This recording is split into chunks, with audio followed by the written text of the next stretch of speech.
I always forget to just log in and enter my bank pin before starting my stream. 1, 2, 3, 4. Okay. Taken care of. So. Ivan's pin is 1, 2, 3, 4, huh? No, no.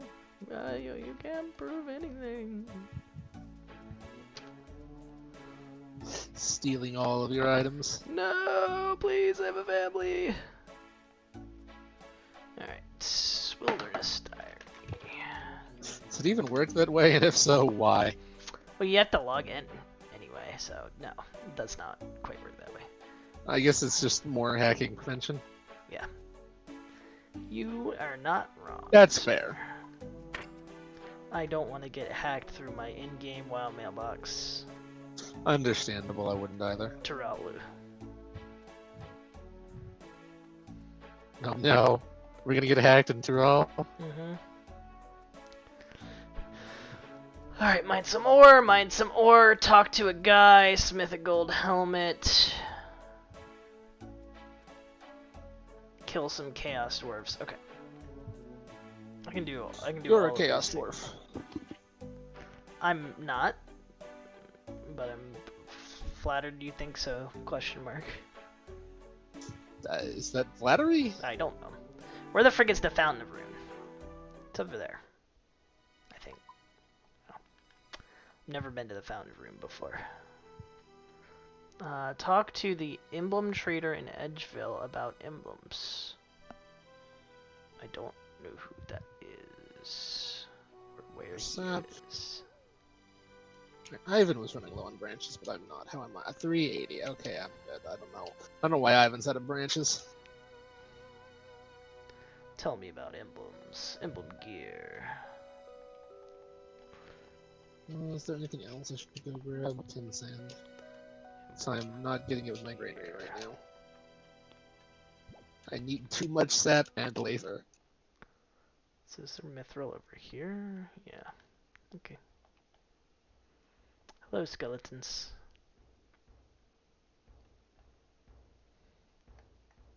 Rattle, rattle. Mm-hmm.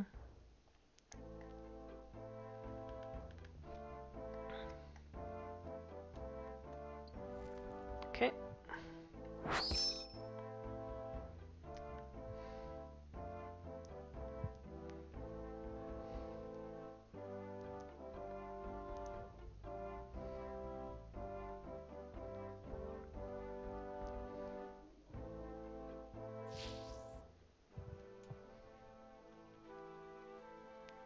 How's the... Okay, I do need some. I did this one. What world am I on? Am I on a populated world? It doesn't matter. I'm not risking anything. Getting killed would be merely an inconvenience. Oh yeah, let's inconvenience him, Hans. It would be very funny. No, that's not permission. Oh yeah, we have permission. No. No! Dork! How do we dip over into Ed Nettie? I don't know. I said no funny. Anyway, what if you had infinite runes? I would probably be playing a game with magic that isn't RuneScape. No, you'd be at the Fountain of Rune. Dumb idiot question, like a dumb idiot. Okay.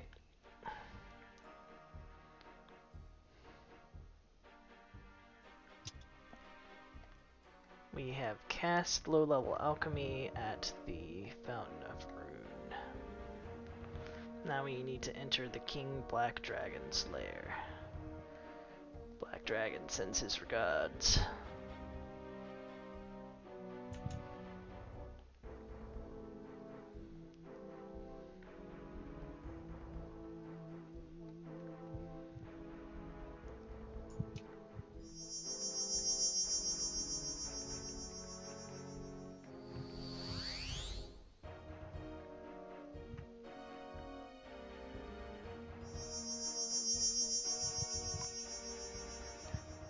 I really want to end up at that one.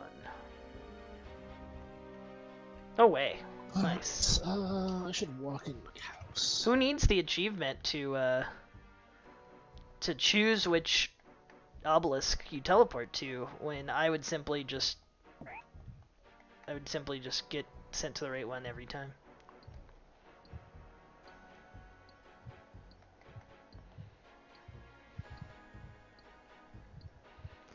Mine some myth ore in the wilderness.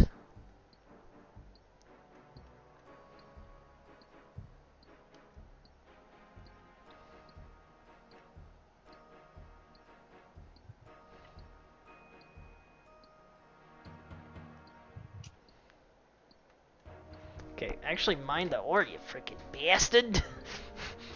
There we go. We mined a mithril ore.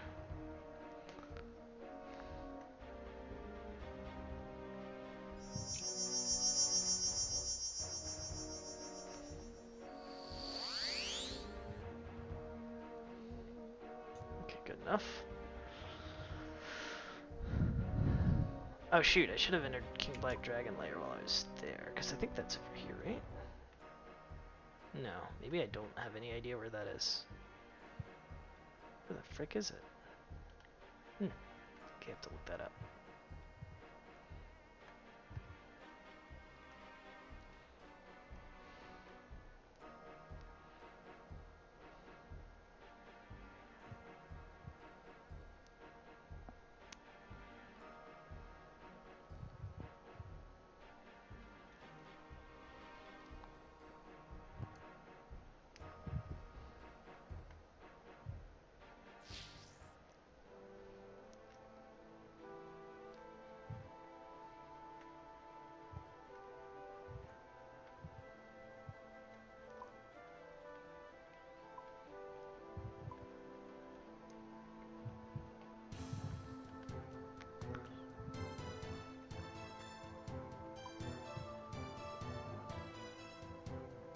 Government caves. Oh, that's where the King Black Dragon Lair is. Right, with that done, back to Star Center. Q underscore underscore underscore west. Yes, that's true, so I can say. Who? He's in my chat, but he's probably left, even though it's only been like 2 or 3 minutes. It's Wednesday. Wednesday Kanzo.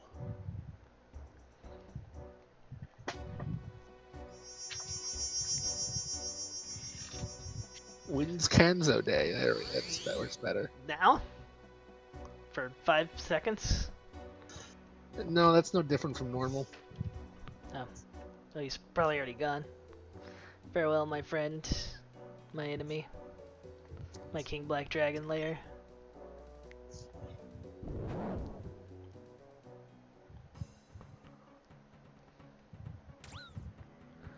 Are there poisonous spiders? What the frick?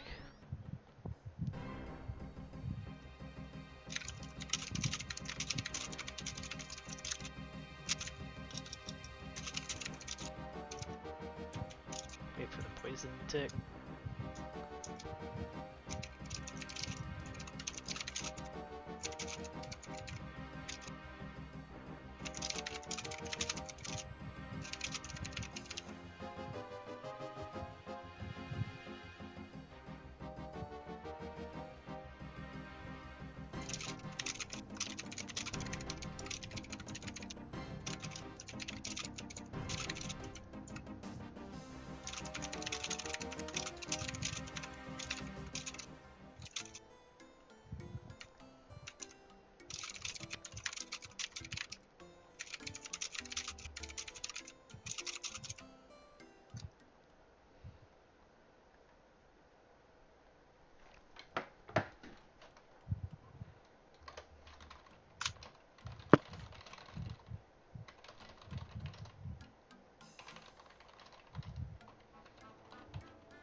forgot to grab a knife.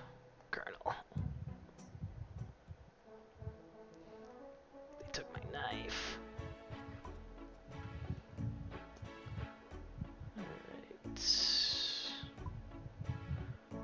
Boop, boop, boop.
Need a hammer. I need 7,500 gold pieces. I need worms and plastic minnows. You're a plastic worm minnow? Oh, same. I need run energy.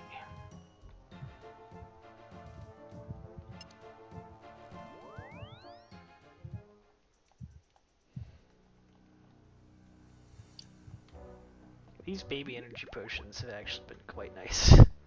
Don't tell anyone I said that. I'm not a baby. I don't need baby energy potions.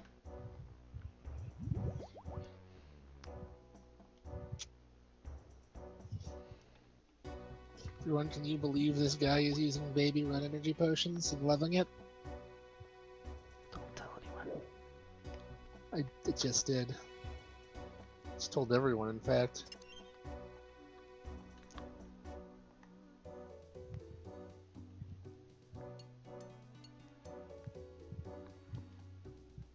Put it in the newspaper, even. No. I think I made somebody world hop. I did the little screen flash where somebody was in the world. But then they weren't there when I went to look who was phone.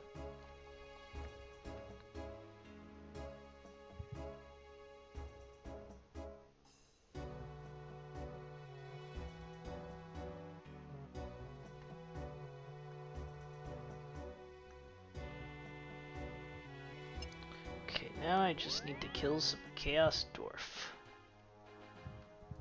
Dorks!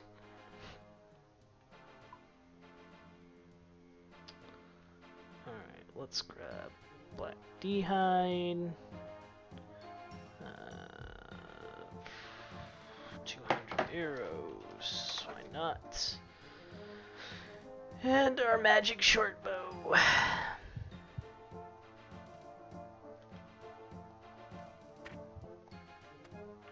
Just check to make sure we're not going to get owned in the wilderness, just in case. Okay, the only thing I'll lose is my arrows. That is acceptable.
What is the drop chance here? How long is this likely to take me? I think it's pretty good. 1 out of 10, maybe? 1 out of 18. Basically the same number.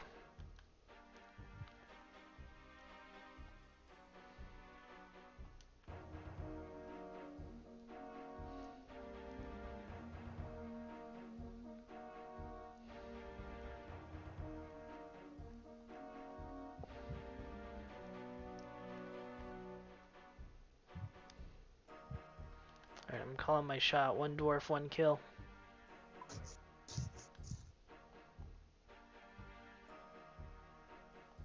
Alright, where are these bastards?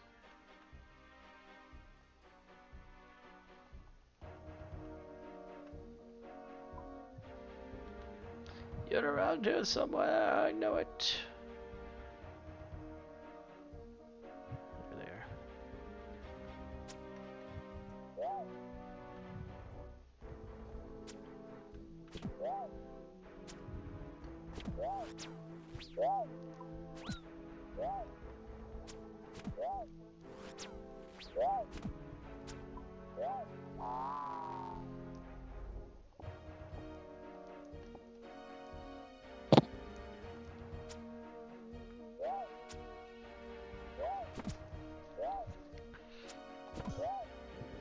Yes, I thought so. That's Dave noise. Mm-hmm. So about those Fuda nudie mods. No, I'm just kidding.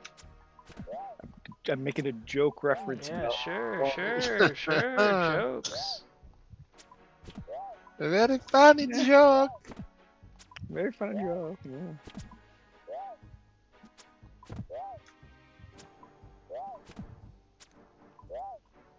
Oh, we have a demo tomorrow.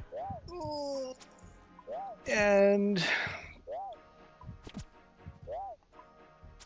yeah, we didn't really know about it until like last Friday, and I don't know. Somebody should probably yell at your boss for not being prepared. Yeah, it's revolving around the fact that UPS wasn't sure about what it was doing until it resolved the union contract. Onion. Yeah, Layers. layers.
What's that dwarf doing with those death runes?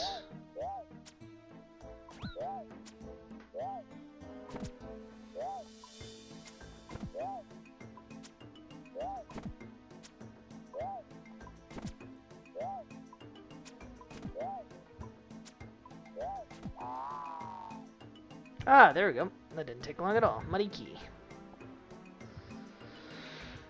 Alright. Easy game.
knife. Maybe a few foods.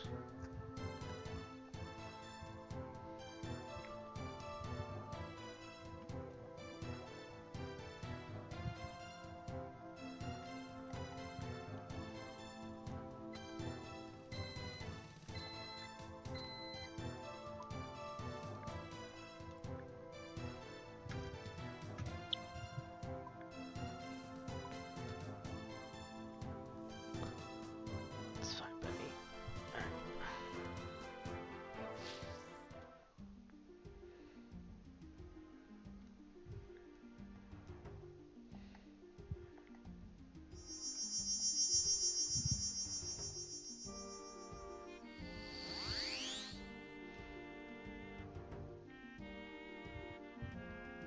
I think this is good enough. Yeah, why not?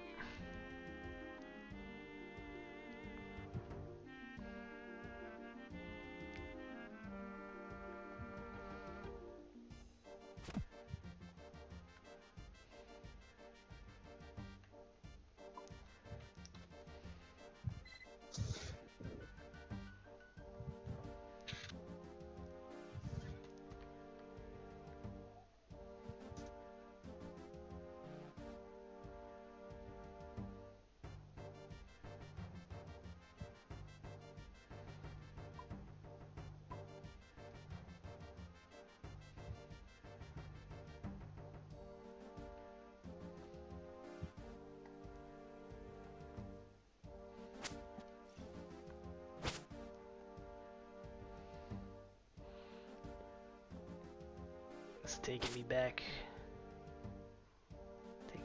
to my nostalgic days of collecting steel plate bodies here for some money.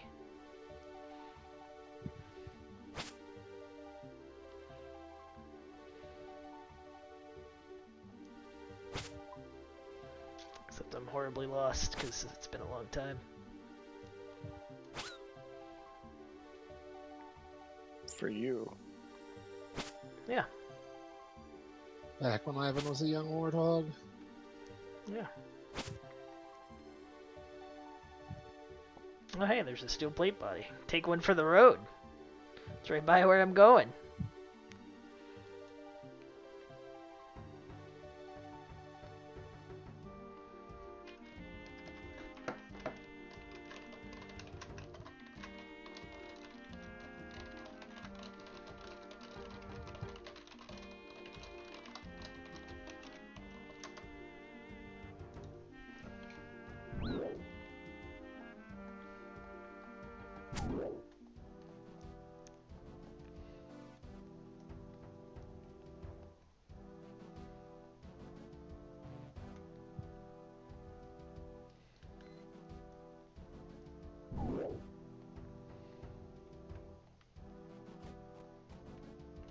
Open the gate. Throw wide the gate. So that I may grab the steel plate body and open this chest. The steel plate body was actually a mimic.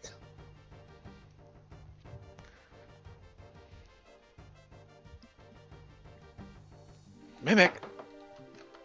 I love mimics. Talon, help!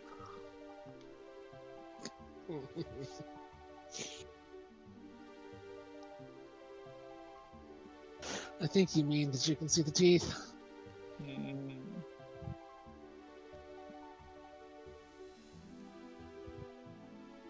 Somebody else literally just completed the hard wilderness diary as I completed the medium.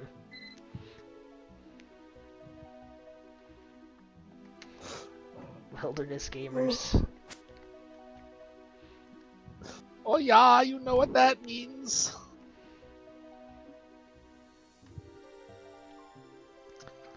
That means I'm a survivor.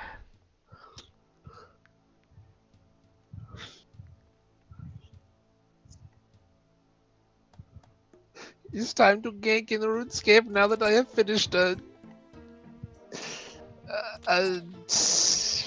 shift in Forklift Simulator. That's what you're struggling to think of. I had to Because think. Germans? No, I lost the word shift in my mind. I couldn't think of the right word for a second. Because Germans? Well, yes, that's this joke I was going for. I see. Apparently, those kind of games are popular over there.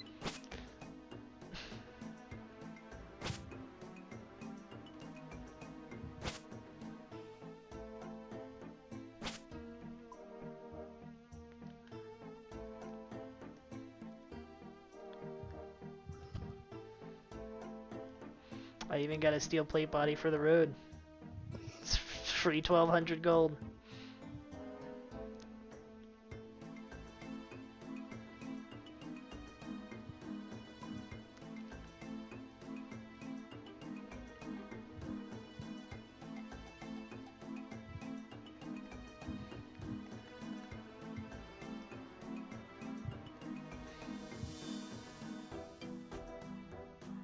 Oh, the guy who completed Maybe. the hard diary just like immediately died and lost 80,000. Oof. That's the wilderness. That's the wilderness, baby. That's why you don't take any money with you. Well, he's probably fighting the boss. He's probably the boss one. Is probably the last time to do. Let's go probe.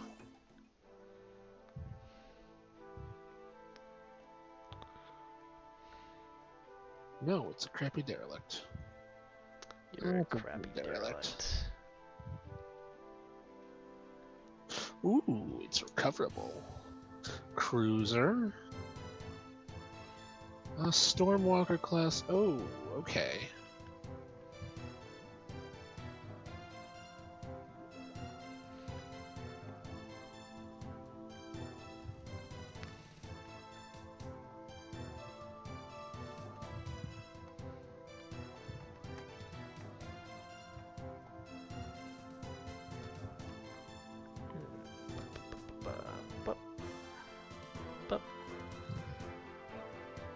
Vini Alchemy. I turned that steel plate body into dollars. Oh, it's a slug cruiser. Okay. It's 'cause it's playing FTL. No, one of the factions I have for Star Sector is an FTL based. Could have downloaded mods. Yeah. Mods. Yeah.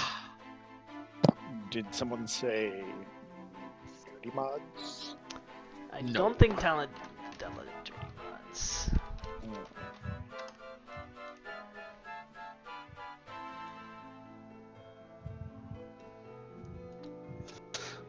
Okay, what are we actually working with here? Small energy, medium universal, small hybrid. So weird. What now? Those are the weapon mounts in the ship. It is snooty mod.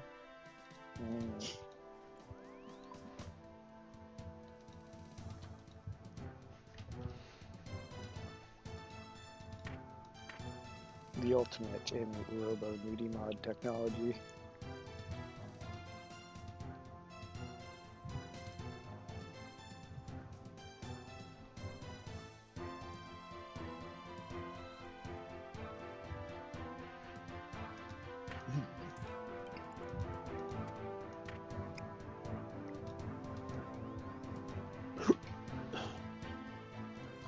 Alright, let's recover it.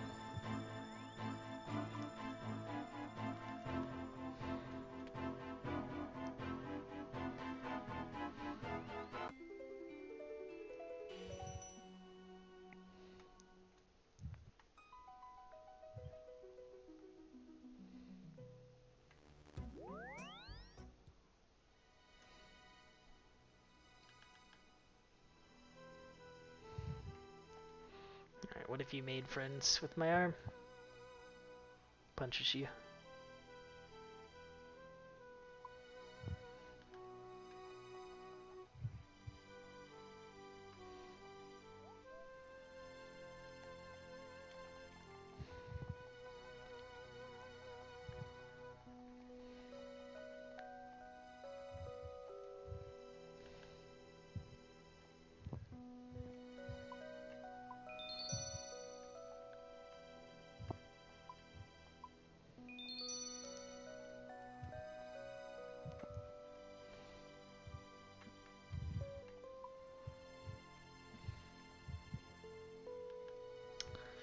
Alright.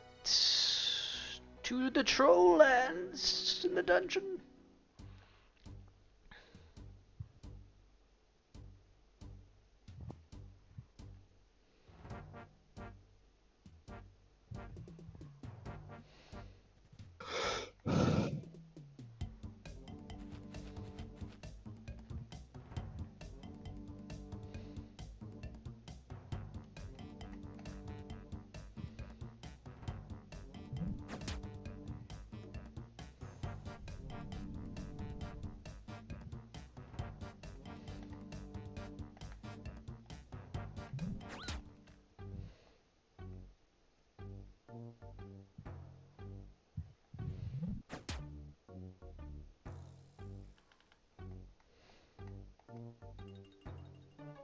Can't wait to get an inventory full of burnt meat for this quest.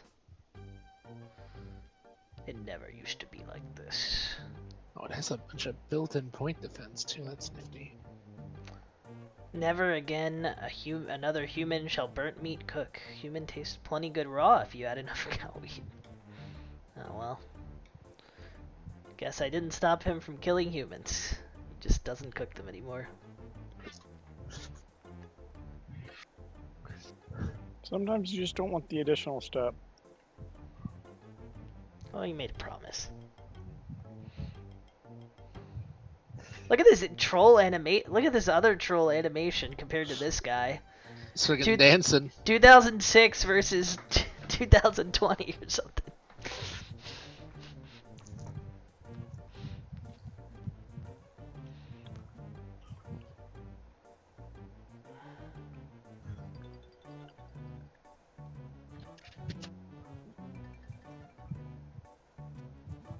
Why the heck would you choose my arm? Oh, he's already met people. That makes sense. Okay. Okay.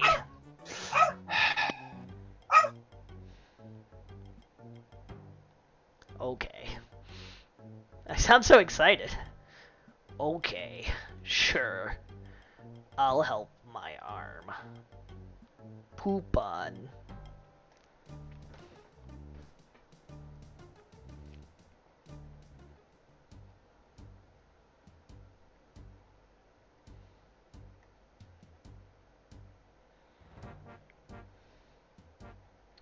Doing another quest for burnt meat.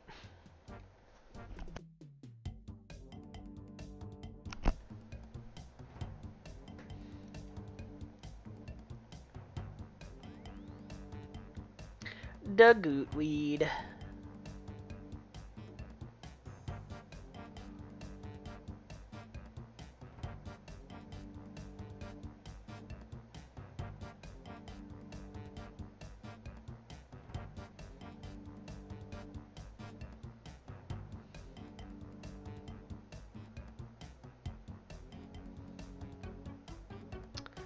Okay, I guess I need to grab a pickaxe and some rope.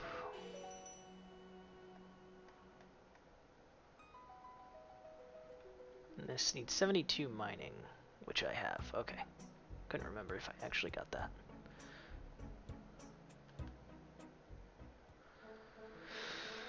Alright. Pickaxe and some rope.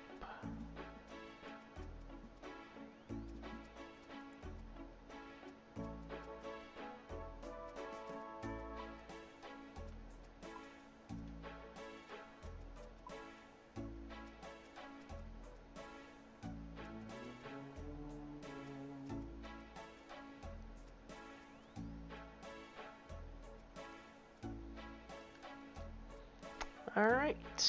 Oh, and I need my streaming stave. Okay. So do.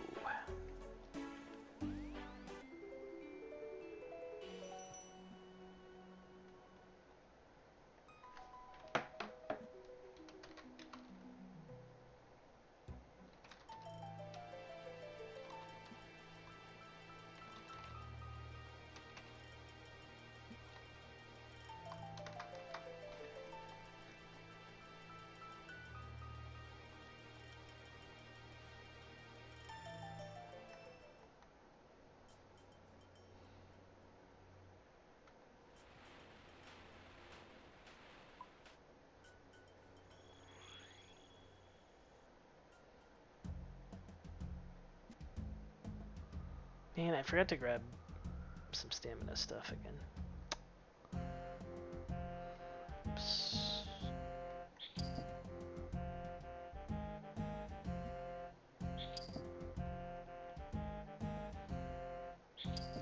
This rock crab.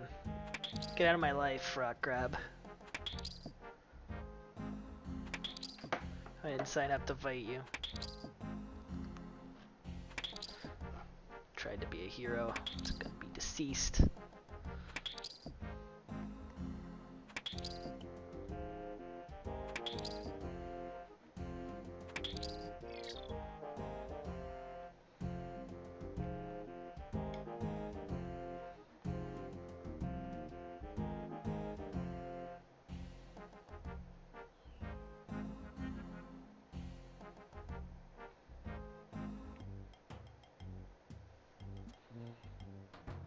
My arm the troll is here. I'm glad he's still wearing his hat.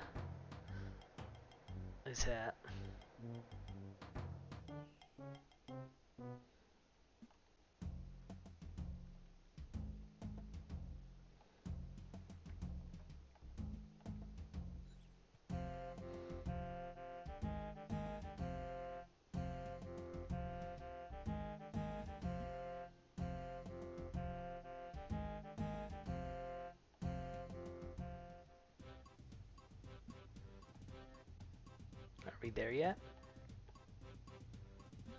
Bark, bark. Oh no, we're letting my arm drive.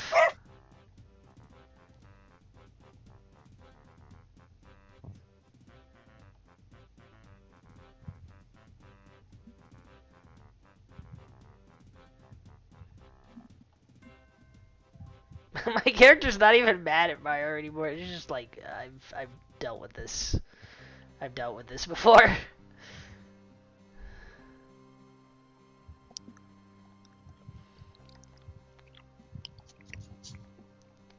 This is fine. This is just normal.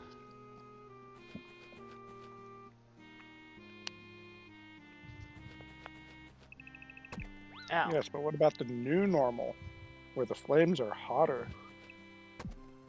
I'm in the frozen tundra. I'll never get warmer.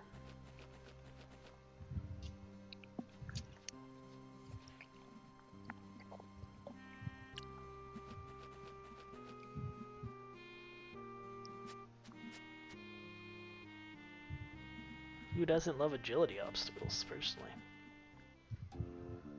You. Oh, right. Well, this time I didn't fail a billion times. Hmm.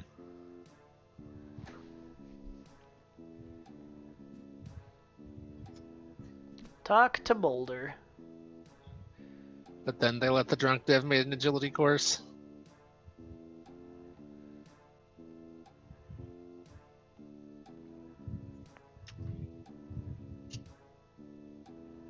Alright, I don't have anything.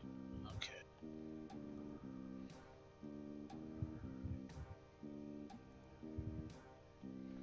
In case, let's make for storage. You need to reach the hole at the northwest corner, avoiding the trolls and the boulders they throw. Go south, then west, then north. I see.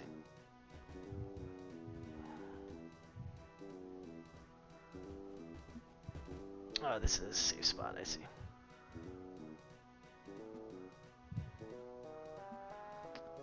Leroy and Dragons. This is like the gootweed section of the last quest.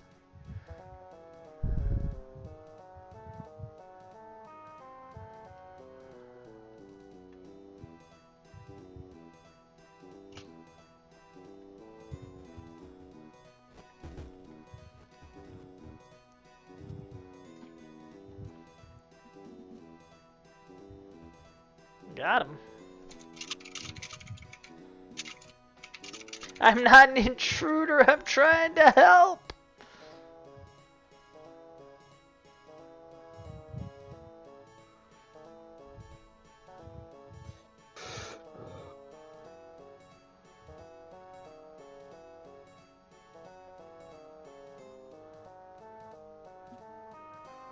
Enter the water? Why are they still throwing rocks at me?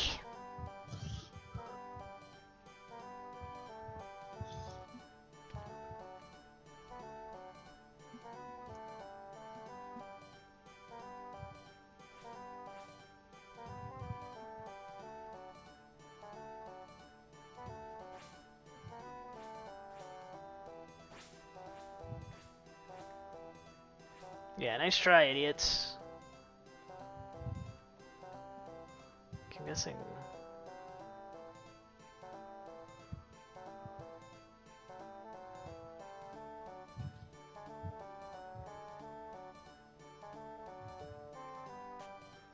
Hmm.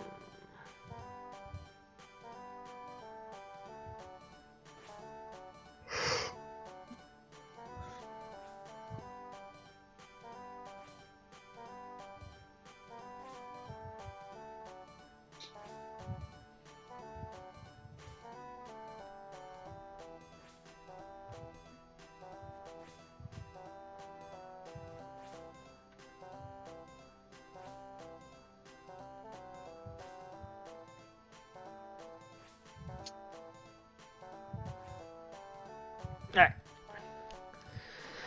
Let my troll inside! Let my arm in!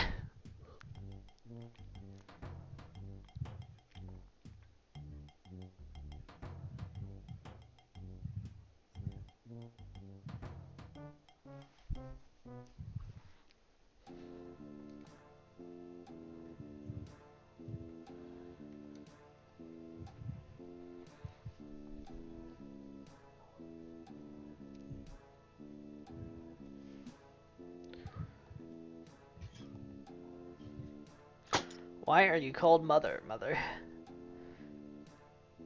Oh. Let's move on.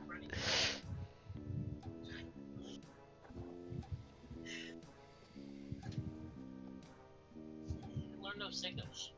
Learn those signals.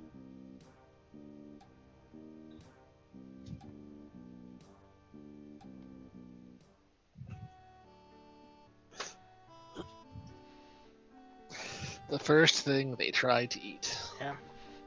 His full name is Mother's Left One. Can't explain that. What does it mean? Somebody tell me. Oh no, my arm fell in love with the dice troll.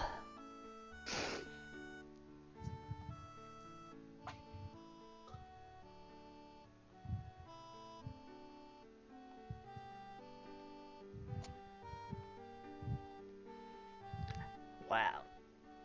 Mother is a misogynist. No wonder he ate his mother.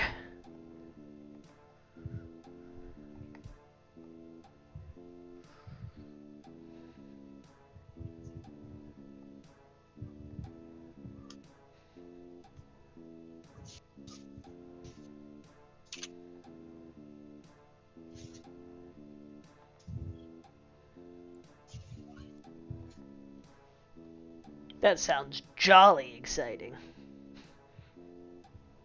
No, he doesn't want a farm.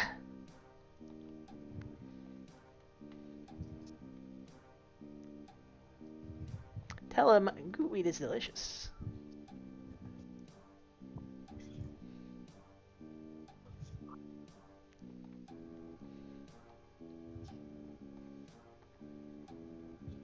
Tell him how tough the trolls are.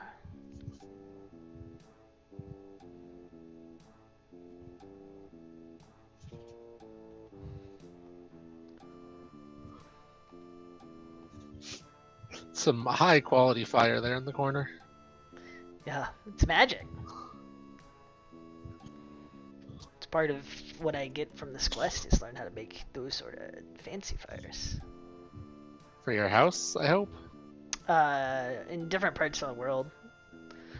Like, make me not need lamps, or make things not hurt me. Or make herb patches usable.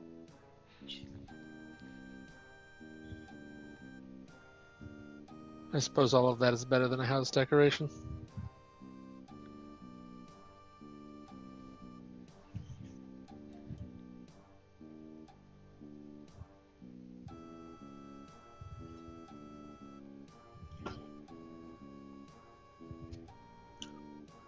Arm troll is useless. Get out of here!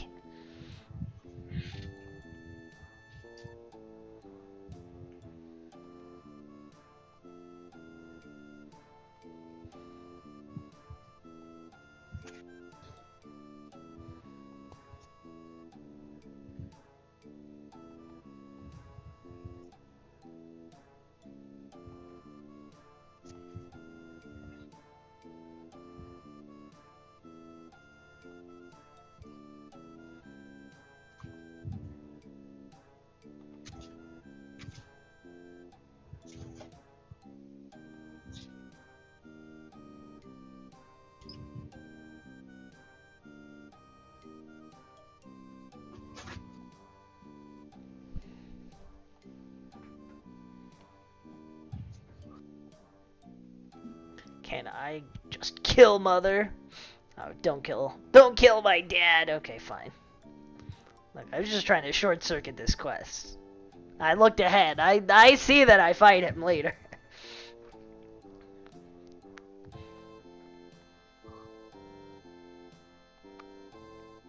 Once upon a time in Celtigrim. Oh, look at this high quality flashback.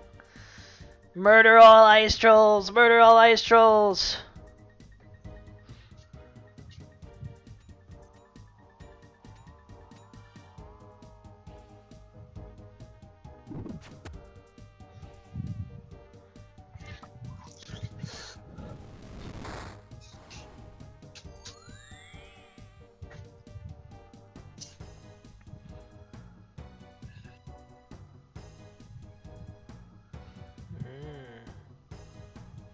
Oh, wise young man. I see. It's the wise old man. He is going to be in this quest.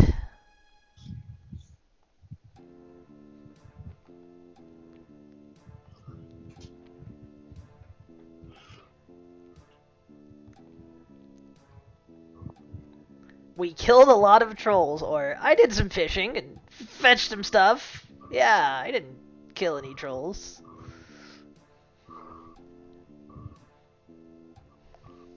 I've never killed any trolls. Well, like, maybe the trolls were asking for it and attacking villages. They kind of were.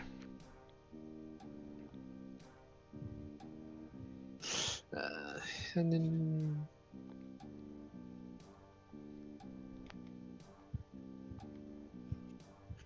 Okay, I'll go ask him if he'll die for you.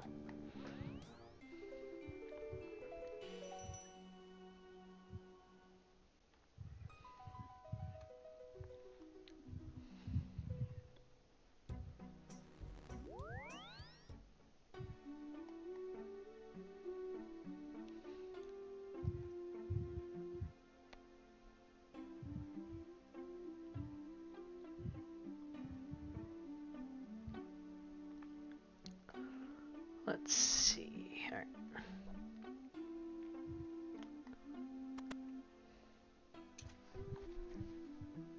Ask about my arm. Can you pretend you're dead? That is an empty dialogue box. Oh, he pretended he's dead. I see. His girlfriend's father, mother.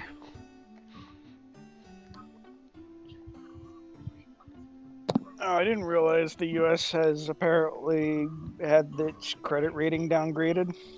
That was a while ago, unless it happened again recently. It happened like 2 years ago or something? No, it happened today. Oh. That's a new one then.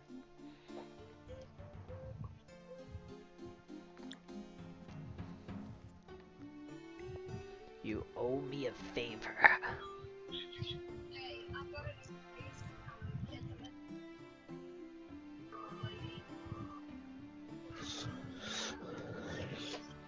I have to build him a fancy coffin.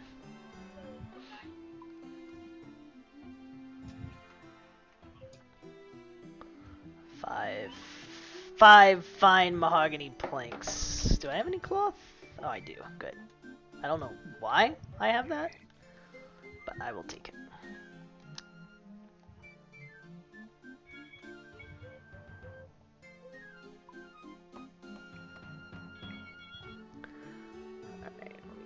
macadamia berries.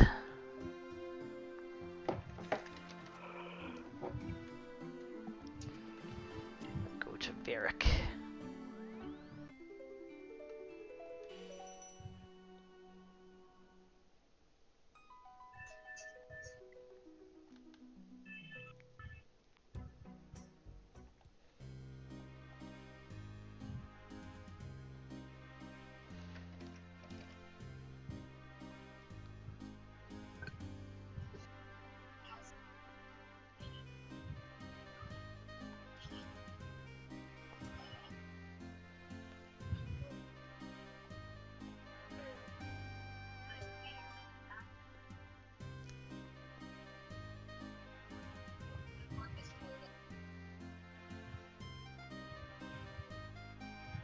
That's very clever. I hope you've got a real feeling of pride and satisfaction from that.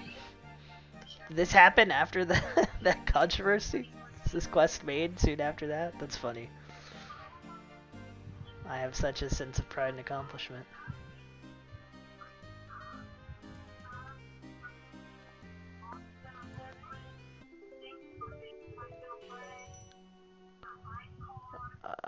Drainer Village.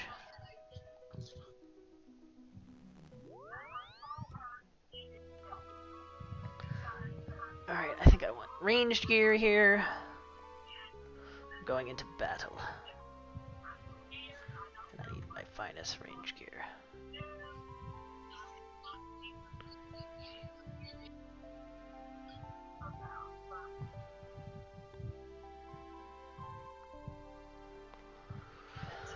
Alright, let's put this away.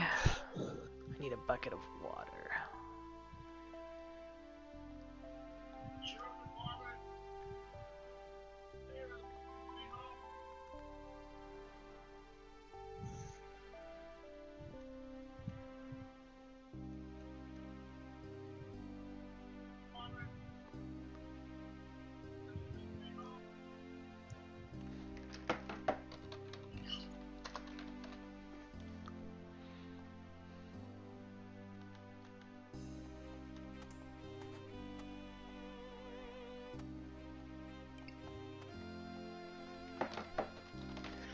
Some rune arrows so that we can be good at the game. And then we need a hat.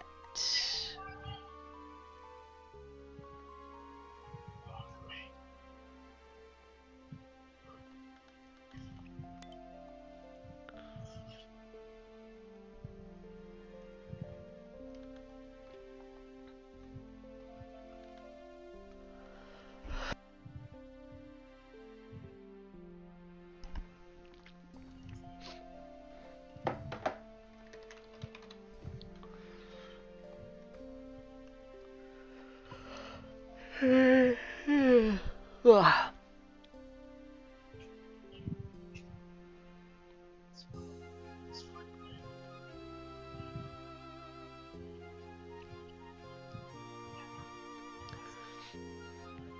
Let's grab a range potion and I don't know, some prayer potions just in case. Some pineapple pizzas, some lobsters, some more lobsters. Yeah, that looks good.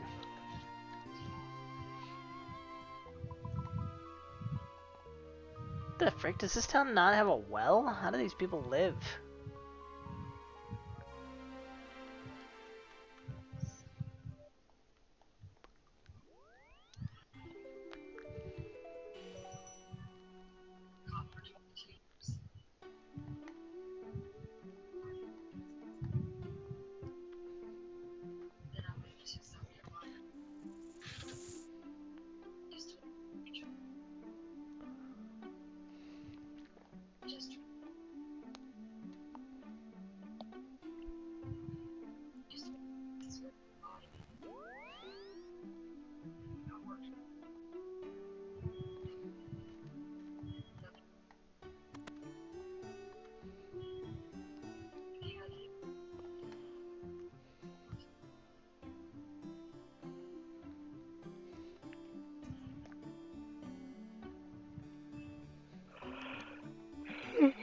Ugh.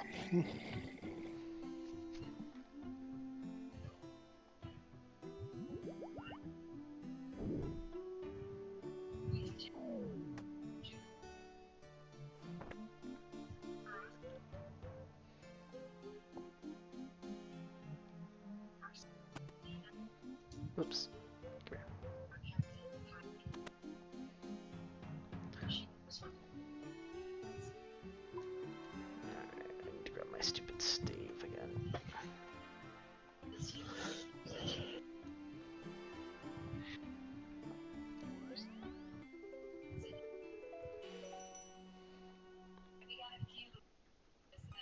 Oops, restore my run energy. This old man's too fat. Gonna walk, save my run energy for a little bit.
Let me maybe set my quick prayers to pray ranged, I think.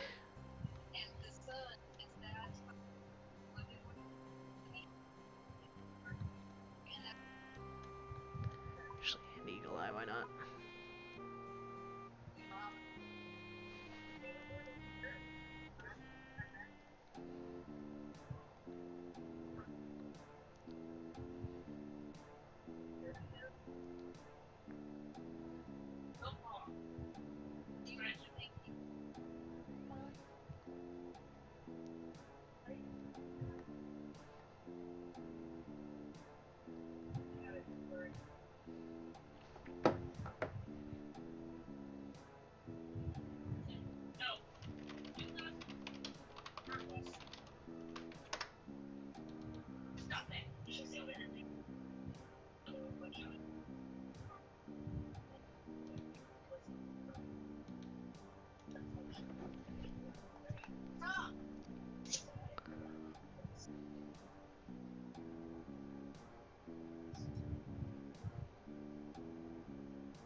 Got him dead in gift box.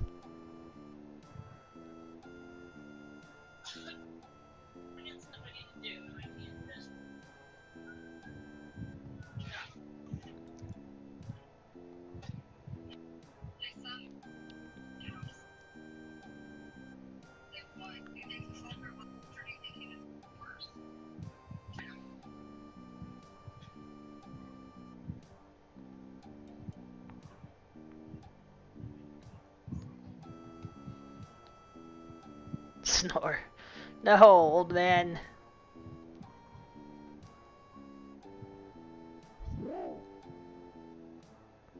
He farted. British high quality British humor. Barb.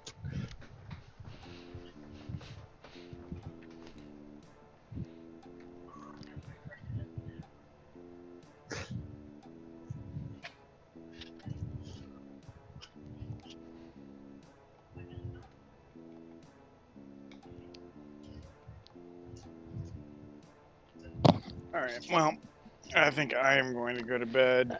See ya. Good night, Dave. Good night, guys. The salts in the mine. I invented ways to combine them, unlock their power. Fire of Domination will block teleportation magic, and it also aids Mother in the fight.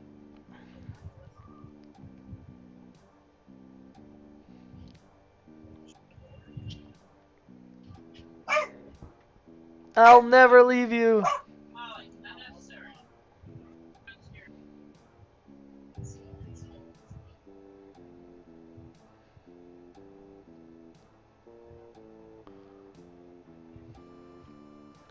Fire that could stave off the eternal dark. No, the old troll has died.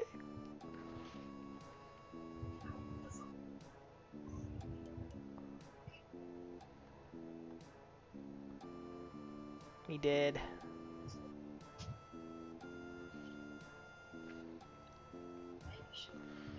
Okay, I think I set up my quick prayers, right? Yep.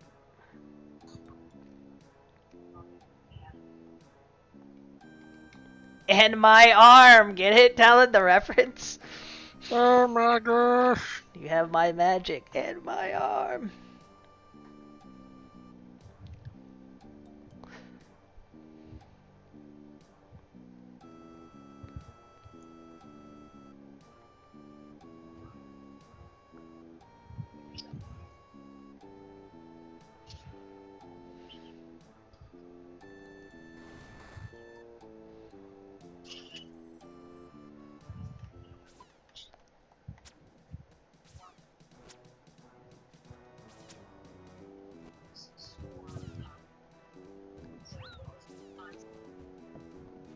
Hello, click the ban. I'm having a lot of trouble clicking this guy.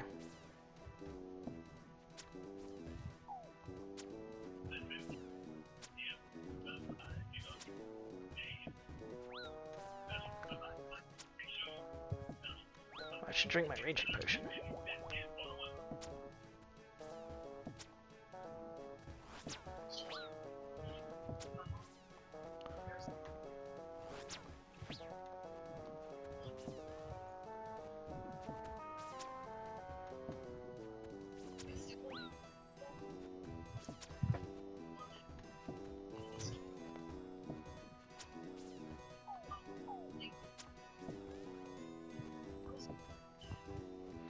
Why is his hitbox so, like, weirdly shaped? I don't understand.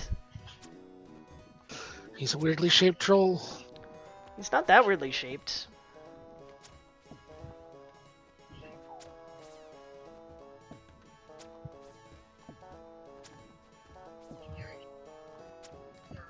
Okay, let me just eat up to full. Drink a prayer potion.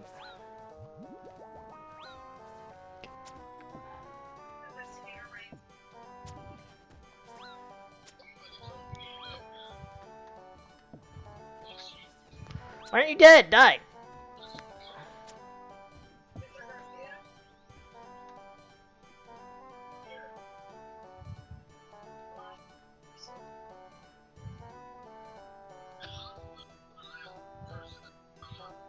Old man in the dungeon! Thought you ought to know. What's that a reference to? I have no idea.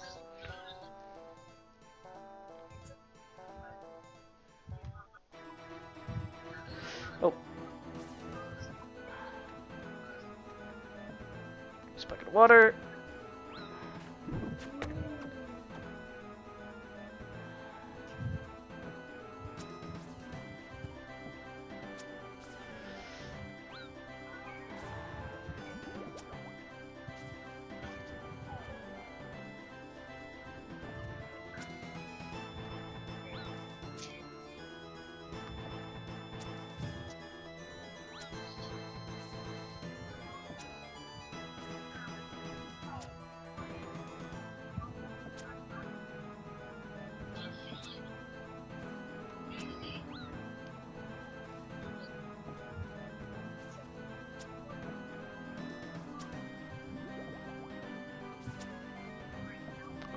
Oh. Want to get out of melee, please? Thank you.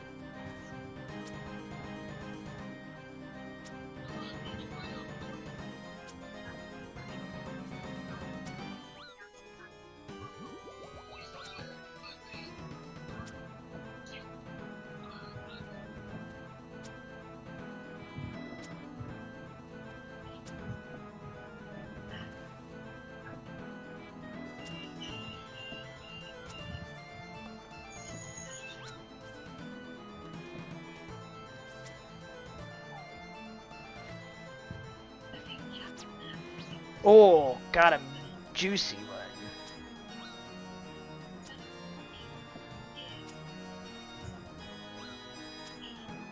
Dunzo! Easy game.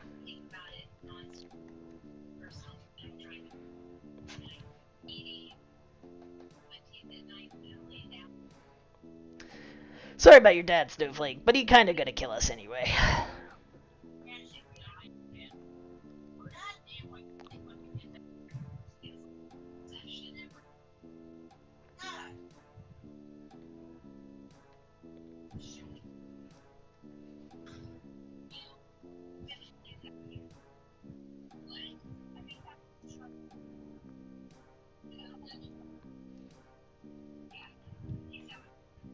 I am Snowflake, daughter of mother, my father. Get it? It's funny. Funny name. Hehe. Funny troll names, turn up volume. Nope, we like Snowflake. We okay with that. What, am I gonna officiate the wedding?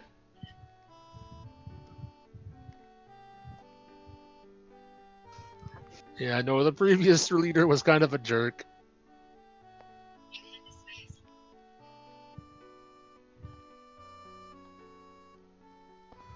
Ancient Dance of Love, oh my. Great dance. I see. That's a reference to a game mechanic. That's what people do near the bank. They just move strangely at each other. But why? I don't know. Snowflake in my arm forever. Aww. Adorable. Alright, bye. Telepot.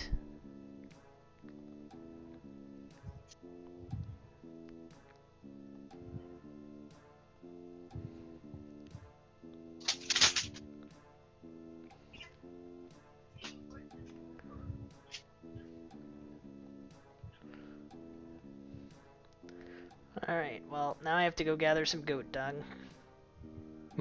Pick up goat poo, like every good quest ends.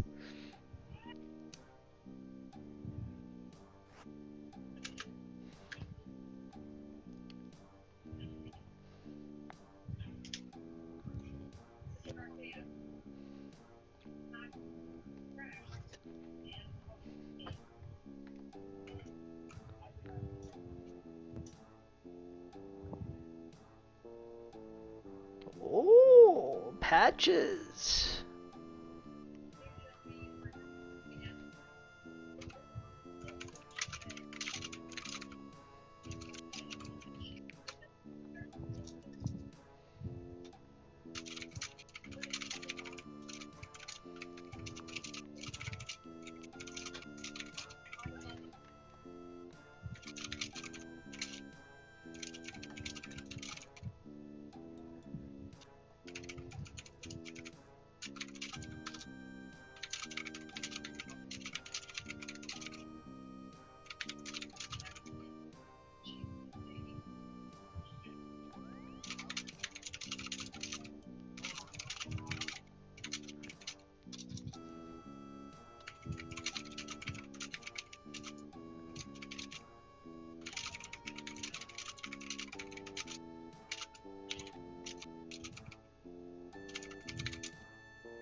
Quest complete.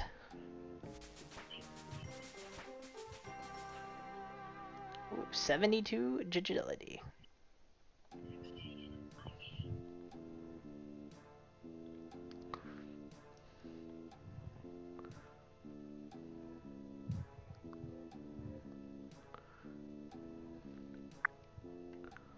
Alright.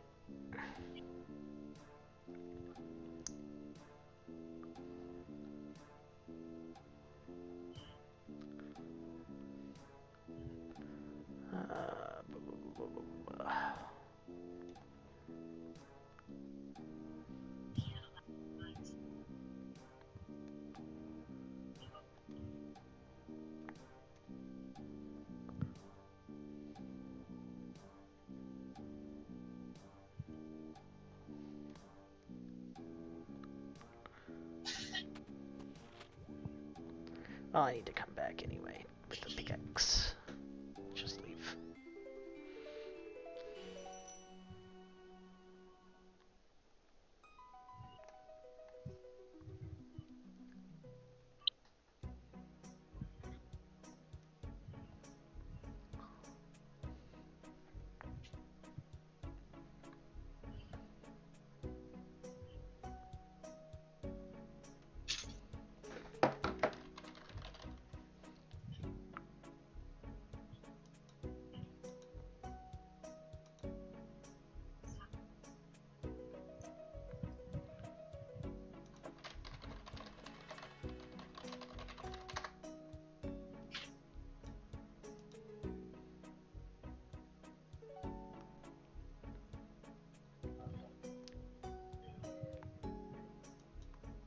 Let's see.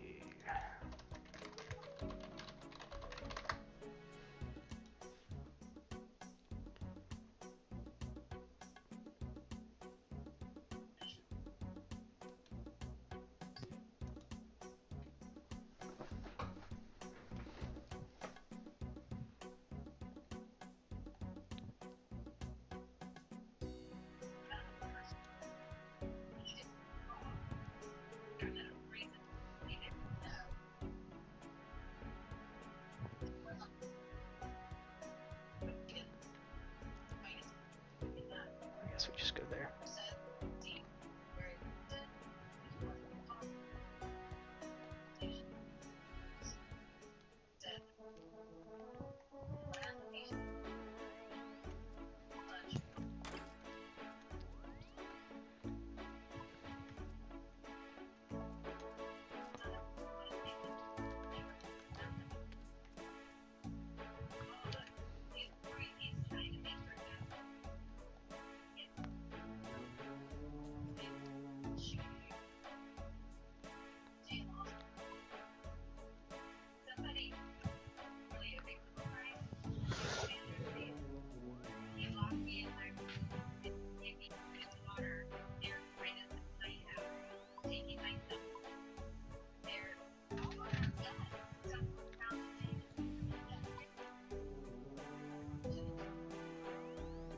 Where's my pickaxe?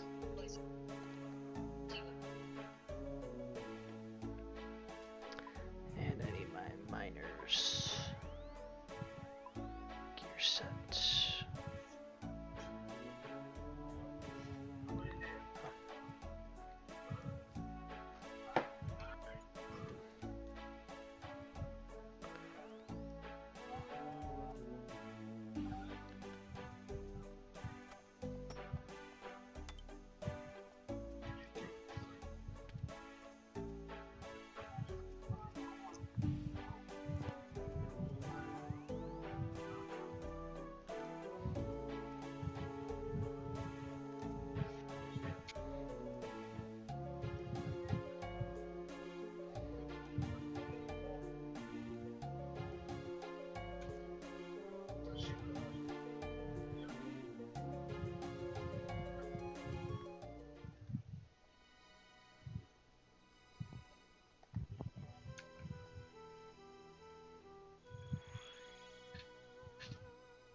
Wait, where the frick is the mine?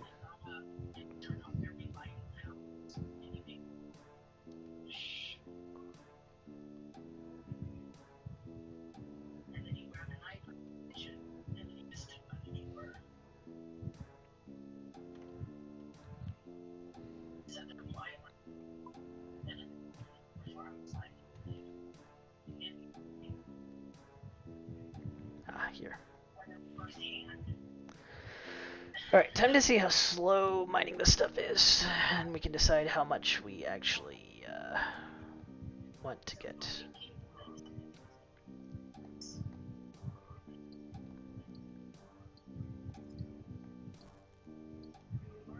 Please tell me it stacks. Oh god, it does not stack.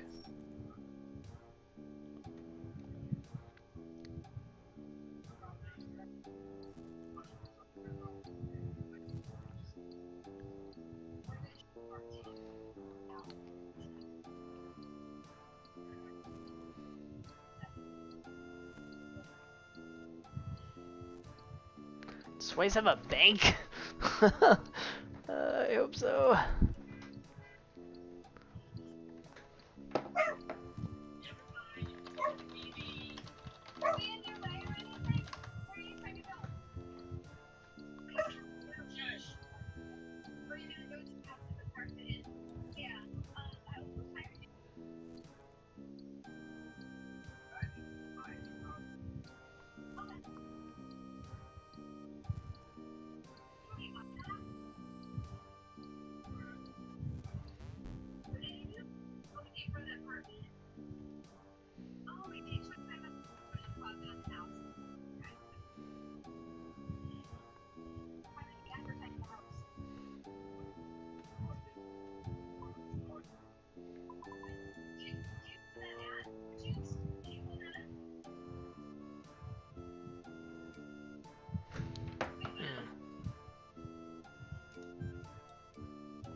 Oh, basalt can be brought to Snowflake to be noted. Okay, well that's good.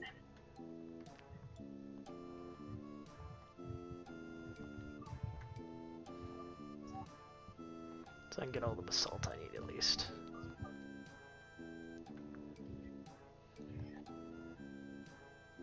So it looks like I need 200 basalt.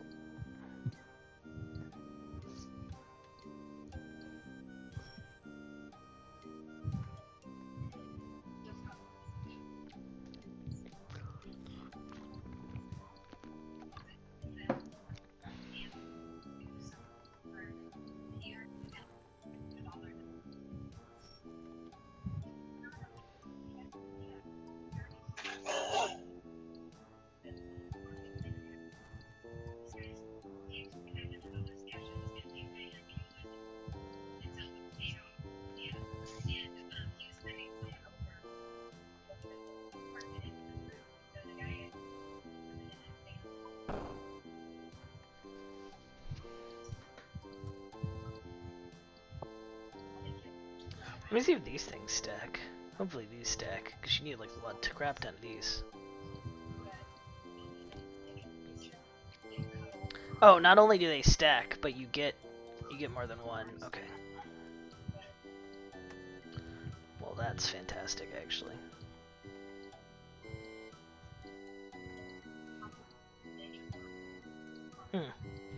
I think I think there's a new section of this area for the new quest. I keep seeing people run across and go up a thing I cannot go up. And they all have scary looking combat gear. Yeah, there's another one. Shine on, Brave Diamond. Whatever could they be up to? No one knows.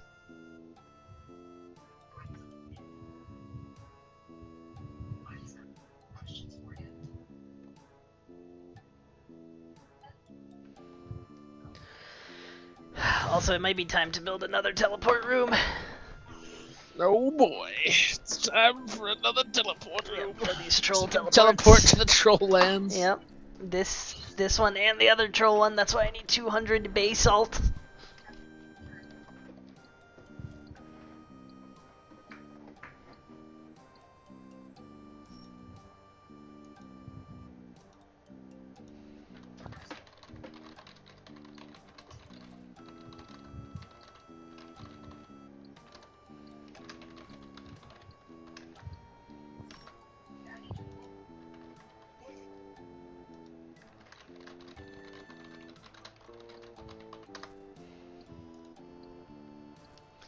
But yeah, the fires they can build fire of eternal light to permanently light up certain item or certain areas.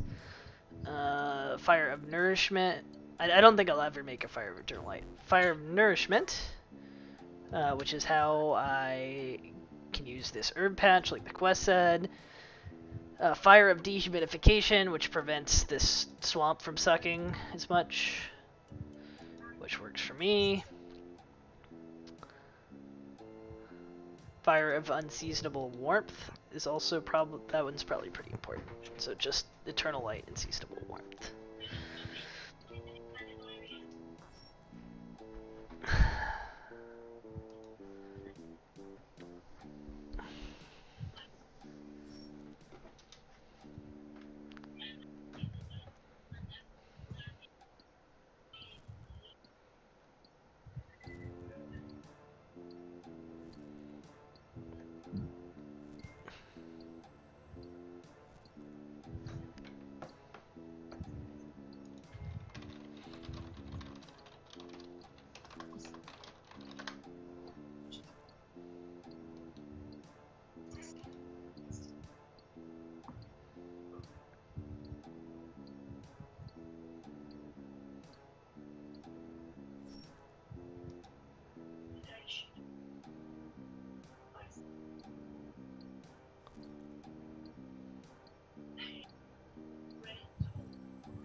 I'm almost halfway done, halfway done, halfway done, halfway done. Yeah.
This video is sponsored by Incogni. Protect your privacy today by taking your personal data off the market. Simply go to incogni.com/companyman, and the first 100 people to use the code companyman will get 60% off. The link is in the description.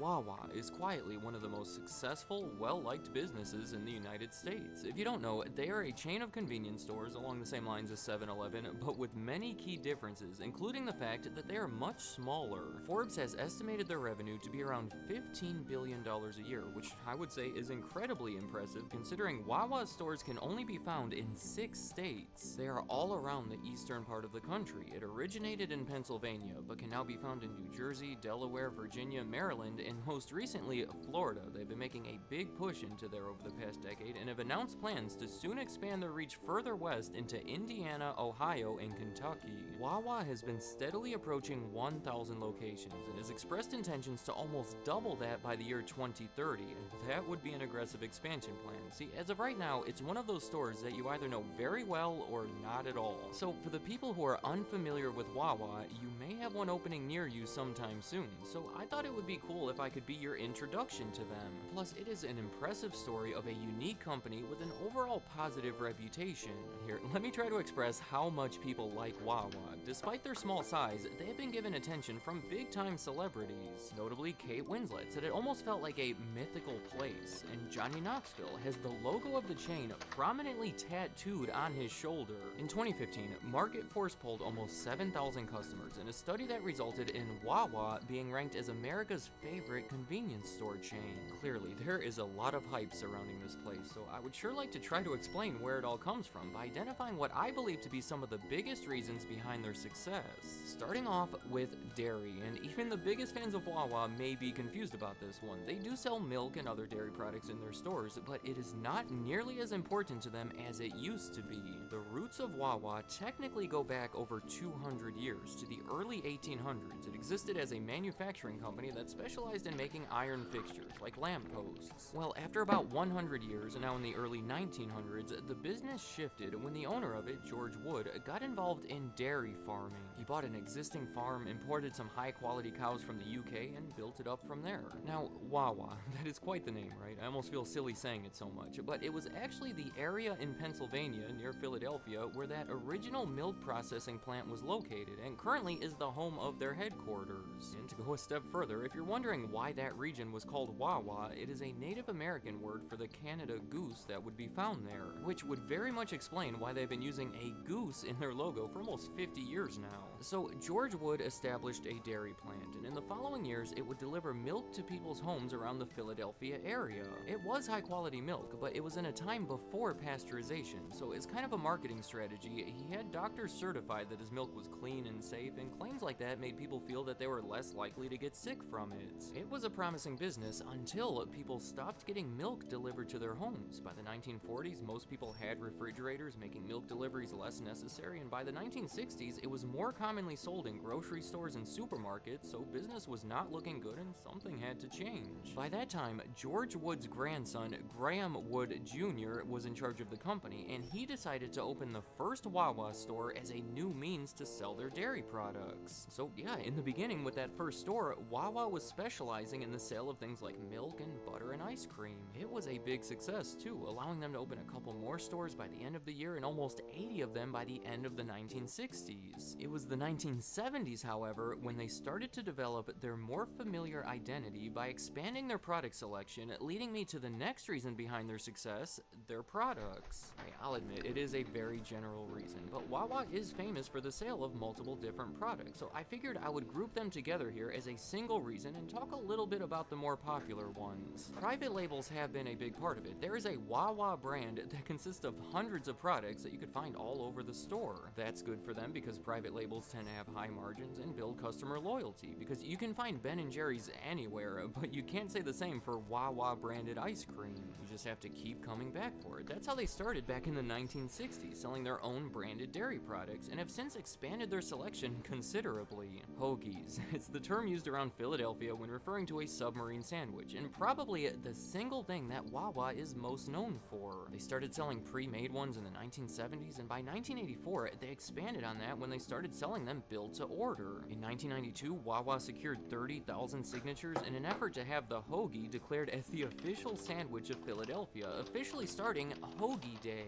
They got a lot of press when they made a massive 500-foot-long hoagie for the occasion, and have continued to celebrate it with various promotions ever since. In 2015, they became the official hoagie sponsor of the Philadelphia Eagles, and I think this is really interesting. In 2018, Market Force conducted another survey of 11,000 people, this time with the intention of learning the country's favorite chain in each of 5 different food categories. Not surprisingly, the other 4 categories were won by large national chains, but in the sandwich category, it was Wawa. So clearly, millions of people have stopped at Wawa to buy a delicious hoagie. There is more that could be said about hoagies, but I have already said that word way more.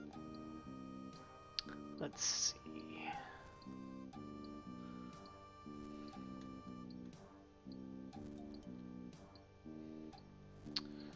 $50 te. Need 150 te.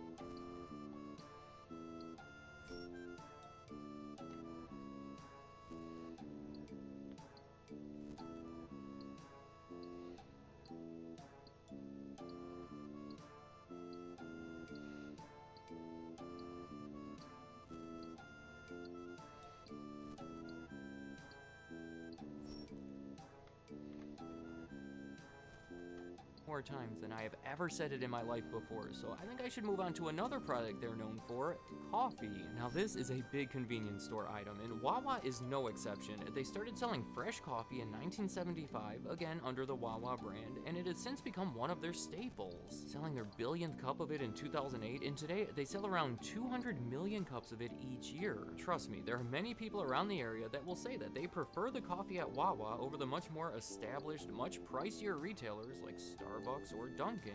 One more product I'll mention is an obvious one, gasoline.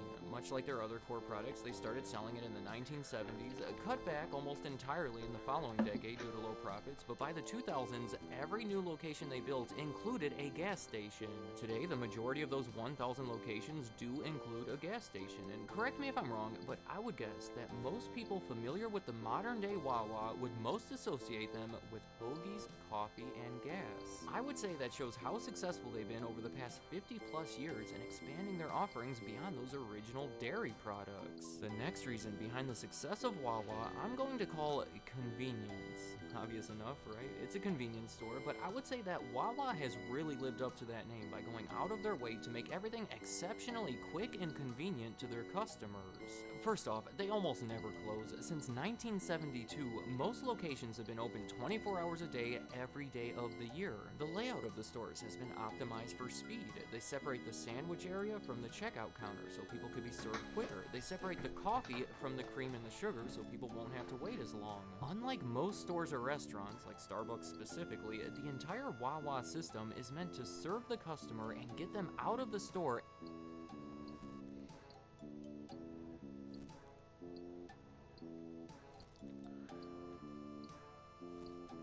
Alright, so they need 100, 400, 400 of this.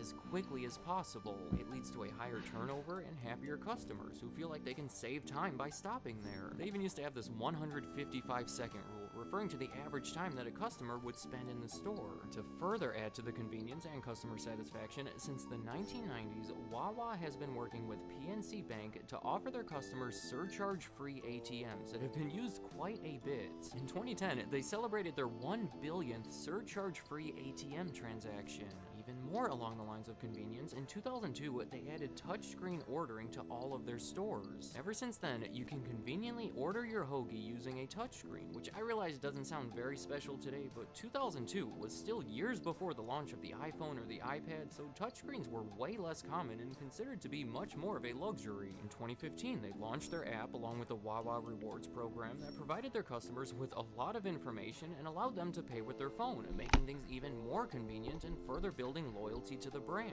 Simply put, Wawa has made it a priority to make the experience especially quick and easy for their customers, and that has made them stand out even among other convenience stores. The final reason that I have identified behind the success of Wawa would be the tight control that the owners and the leaders have maintained over the company, most of them over the years being members of the founding Wood family. If you have seen many videos on this channel, you would know that similar companies tend to expand through means of a public stock offering, providing them with money to do it, or franchising, making it less of an investment. But Wawa has yet to do any of this. They are a private company that owns all of their stores. In fact, according to Forbes, they are the country's 24th largest private company and the largest one from Pennsylvania. I find this to be impressive because doing these things would easily allow them to expand their reach beyond that portion of the country, but the store itself would likely be different because that would be giving up control. If you wanted to invest in Wawa stock, basically the only way you can do it is to work for Wawa. In the 1970s, as everything else was evolving, they started a profit-sharing plan with their employees. In 1992, they established an official stock ownership plan, and in 2003, they expanded it. Today, it includes over 20,000 employees, ranking it among the biggest in the country. The idea behind it is pride in ownership. Theoretically, Wawa employees will work harder at their job and care more whether the company succeeds or not if they have a financial stake in it.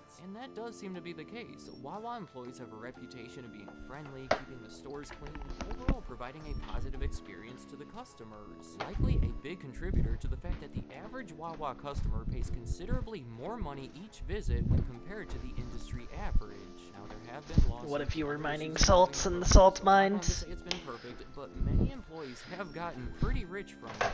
Over the past 20 years or so, Answer me. their stock has become about 15 times more valuable. So there you have it. That is what I believe to be 4 of the biggest reasons behind the success of the up-and-coming, uniquely named regional sensation convenience store, Wawa. Let me know in the comments, what do you think about Wawa? If you are one of their loyal customers, what do you like most about them? What are the things that keep you coming back? Have I covered them in this video, or is there something else that I failed to mention? Or if you are mostly new to the whole Wawa concept, which I imagine would be most of the people watching this, has this video piqued your interest? Does it make you want to visit one, or what do you think about all of it? If you do happen to visit one, be sure to come back to this video and let me know how it compared to your expectations after having watched this video. And any other thoughts you have about Wawa, leave them in the comments. I'd like to hear what you have to say. Incogni is today's sponsor because I think they provide an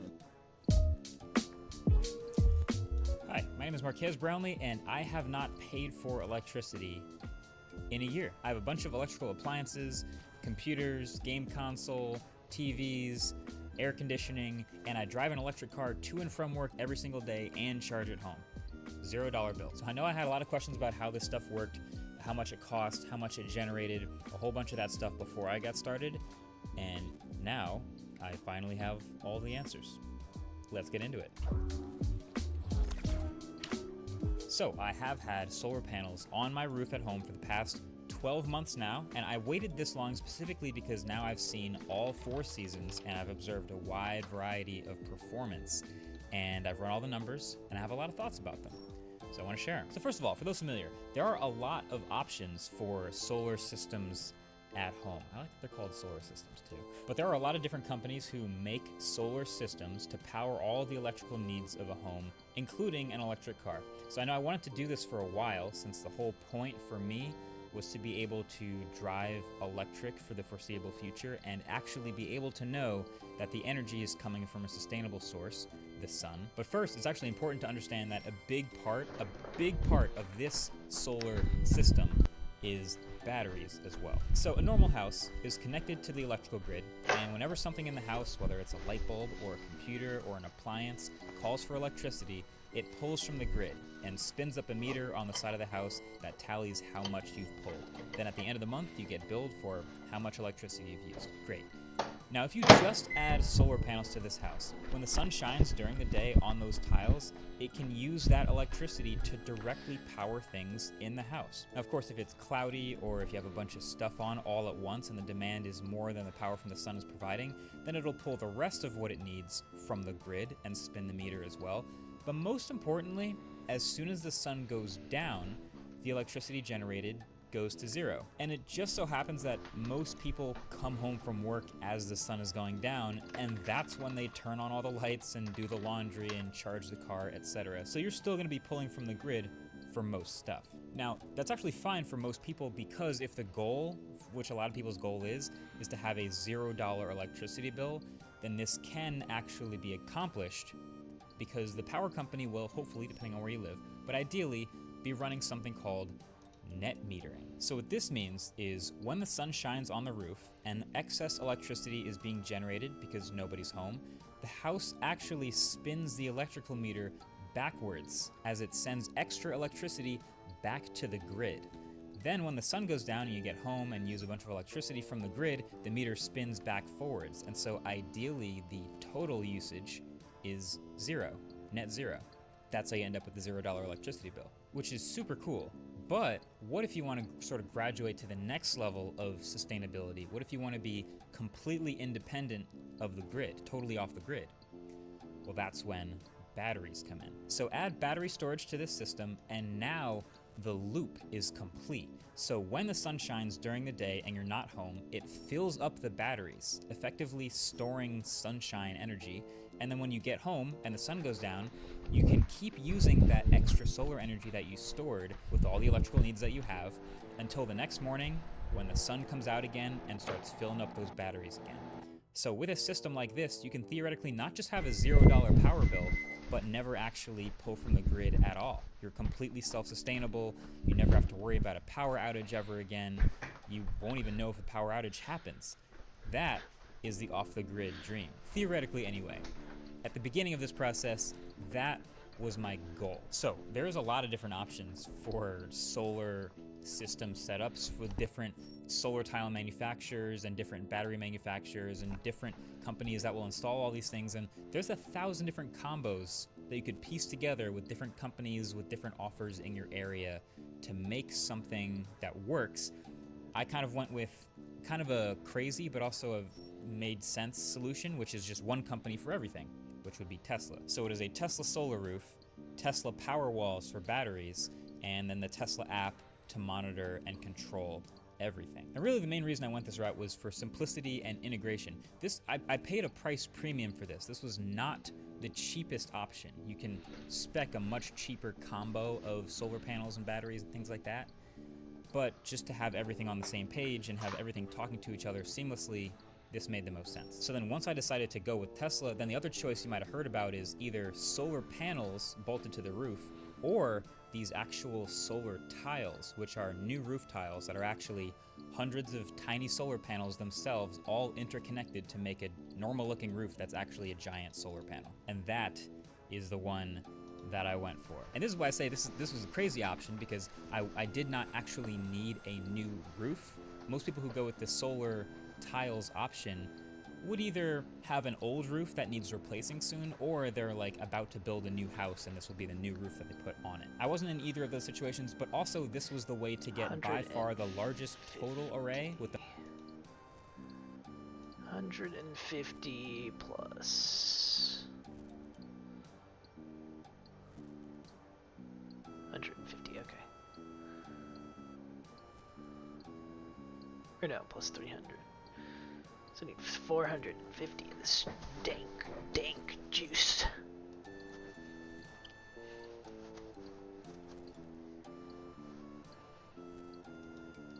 the most coverage with as many pitches as my roof has, and also aesthetically, it looks really good too, I gotta say. There's curb appeal. Either way, I make my decision. I'm going with the solar roof. I'm going Tesla's full integrated setup.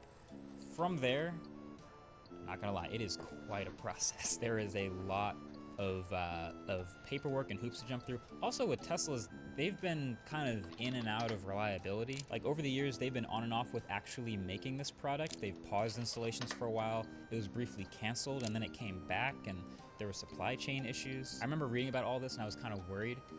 But for whatever reason, when I ordered, which was in 2021, basically everything went perfectly smooth, as well as it could have gone. You get assigned a Tesla advisor just like for your project, for your solar project. They walk you through the whole process from the paperwork with the town from beginning to end. So there was an ordering process, inspection, a measuring process, quotes, filling out paperwork with the town. You actually, when you're first trying to get an estimate, you actually submit your address and they go look on Google Images and look at your roof with satellite imagery and give you an initial quote. Then, once you're locked in and you decide you want to go through with it, they'll actually come to your home with professionals and actually measure it and then give you a precise, real quote and then start to order all the materials. You eventually get to the point where you get an install date, you start scheduling things out, and then they come through with all the boxes of solar panels, and they took up my whole driveway for a couple days. There are people who have actually walked through this entire process in great detail. I'll try to link a good one below on YouTube. But at the end of the day, for me, the process, I started when I signed the purchase agreement, which was in November 2021. I'm back. I'm in the and salt mines finished still. with the activation Almost done. of the system in July Salty boy. 2022. Oh yeah. 8 months. Red, blue, and green salt, RGB. Now that it's done, we get to nerd out about the numbers. It's highly Sorry in toxic. Do advance to not anyone who eat that. doesn't like numbers. I feel like that's really the only way to explain how good it is and what's happening with them. So there's about to be a lot of them. Let's get into it. So first of all, the specs, right? So this is a 29.313 kilowatt solar array size. Your boy's got a big roof. And then there are 3 Powerwall 3s, which totals 40.5 kilowatt hours. And then this is the Tesla app where all of the learnings and all of the numbers happen. When the system first got activated, I just remember like seeing it light up in the app for the first time, the numbers jump up, and just kind of get, I could stare at the app for a while. Like I could really get lost in the numbers. Maybe it's just because I'm a numbers person, but there's a lot going on, and it was exciting to see it all in real time and learn a lot of stuff. So I think the app is really well done, and it lets you visualize how much energy the solar array is currently capturing, how much energy the home is using, and the state of charge and power output or input of the Powerwall batteries. And then of course anything happening with the electrical grid. So you can see at this exact moment in time, on a sunny morning in July, the panels are bringing in 7 kilowatts of power, 5 of which are powering the house, the last 2 of which are going into the Powerwalls, which are 38% full, and it's not touching the grid at all. There's already a lot of terms being thrown around here. Here's a good way of thinking about it. Kilowatts is a measure of power, so 1 kilowatt is 1,000 watts. A kilowatt hour, though, is a unit of energy collected. So a Tesla Model S battery, for example, is roughly 100 kilowatt hours. And so if that battery were to output 100 kilowatts for an hour, then it would be at 0. So for my setup, the Powerwall 3, each one is about 13.5 kilowatt hours each.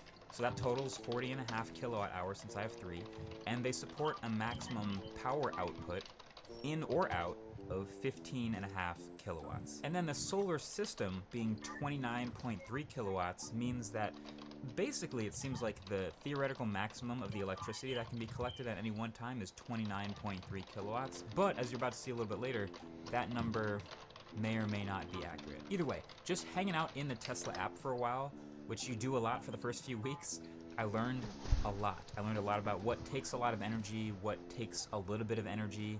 Some of it, which did surprise me. I also learned that sort of the basic existence level for this house is like 400 watts of power, just because things are plugged in. Even if every light is off, it just sort of sits around 400 watts. But charging a phone or turning on a light or something like that basically doesn't make a dent at all. It doesn't show up in the app.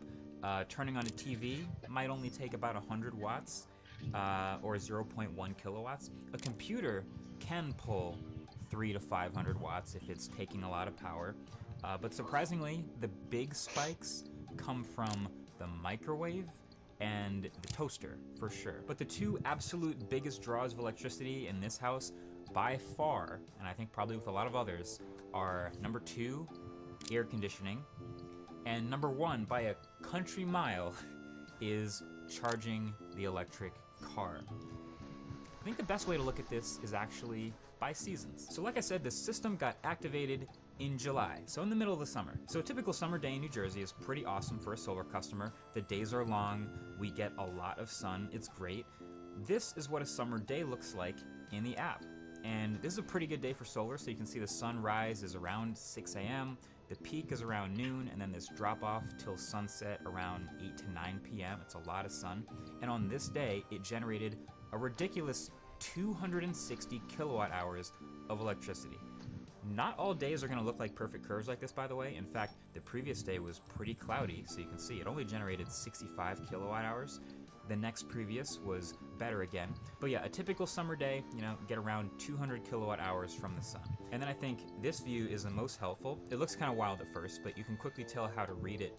It's basically how much power the house is taking and then where it's getting that power from. So overnight, you can see these spikes from the house are where I'm pulling from the grid. This is actually just air conditioning overnight. Then when the sun comes out and the day heats up and the air conditioner turns on, the lights and the appliances, everything comes on, it starts drawing more power, but it's totally covered by solar, as you can see here. And it's also filling up the power walls with extra solar as this happens. So later in the day, when the sun goes down, that power draw is also supplemented by the Powerwall batteries. There were a lot of summer days like this. On the absolute best day in this time, I think I generated almost 300 kilowatt hours of electricity. But because of how much the house is using, from the AC to charging the car every single day, frequently I'd use 200 plus kilowatt hours of electricity during the day. So my net grid usage would typically in these summer months be 0 to slightly negative. Maybe up to negative 50 kilowatt hours on a good day, meaning I would generate and sell back to the grid 50 kilowatt hours more than I used. Solid. So after summer there is the fall, which, you know, the days are starting to get a little bit shorter, but also notably the temperatures drop off quite a bit. So getting a little bit less sun, but also using a lot less air conditioning. So here is a normal fall day in the middle of October. Production day by day is dropping down now here into the low hundreds. This is a day that I got just over 120 kilowatt hours of solar. Pretty cloud-free day again, as you can tell by the graph. And again, if you look at the home usage, there's even smaller spikes and a smaller curve of air conditioning during the day. So the house's needs are actually completely covered by solar, and then once the sun goes down and the power wall takes over, it actually did not touch the grid at all, which is pretty sick. And this was actually very common throughout the fall. Turns out the fall and the spring are the times where I generated the most excess electricity, with basically every day ending with net negative. And then there's winter. And it turns out winter can be, well, in the Northeast here, is especially brutal on these setups for a couple of reasons. Like, first of all... Alright. So, let's put on a Weiss portal.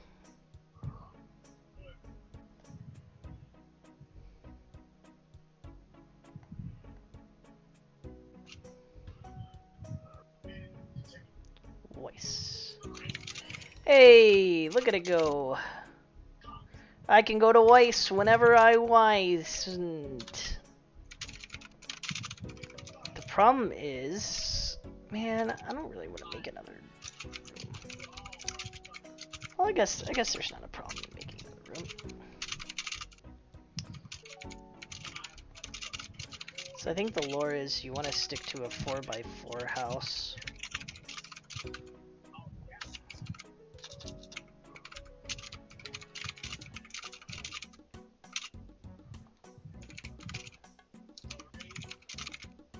And I have space to keep it 4x4 and have another room. I'll need, let's see, I'll need another garden, I need another teleport room, and a teleport nexus. And I have 3 room spaces, so that seems promising.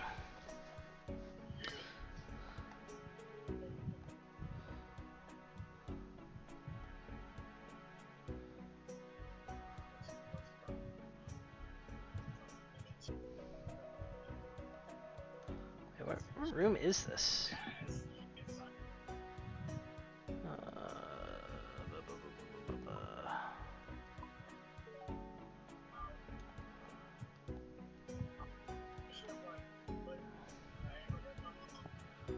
me grab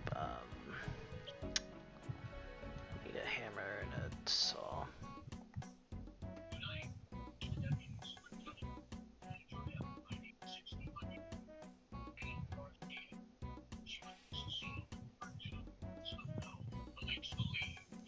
Tinderbox, okay.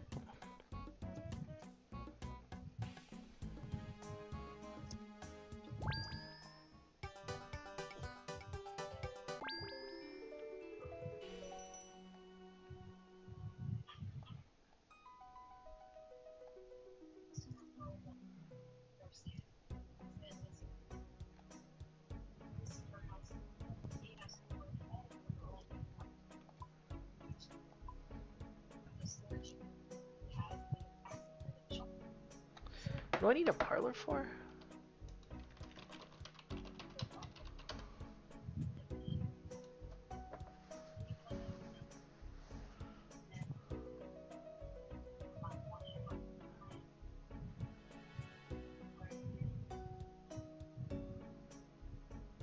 Guess I don't need it for anything.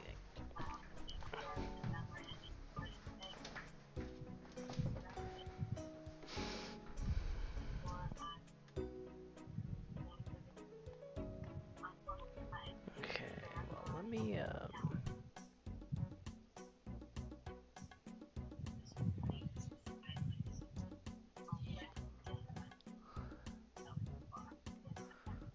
how do I want to do this?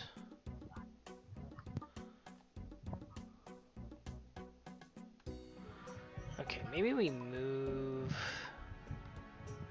this over here. Rotate it like that. Say done.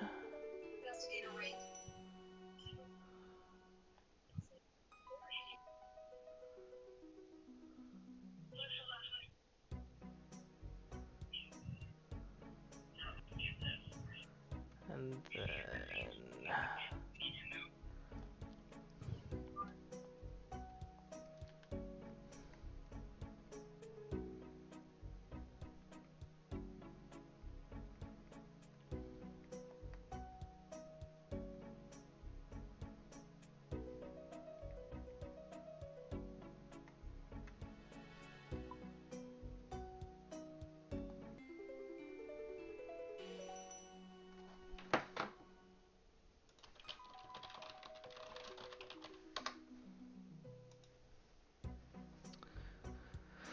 alright, I need to go to the G real quick.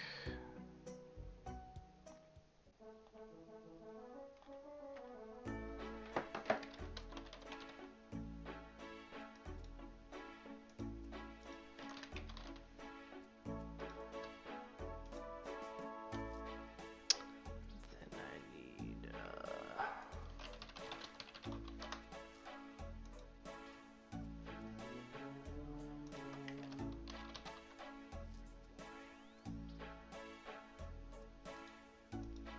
grab 10.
Please tell me the teleportation nexus is not a one-way.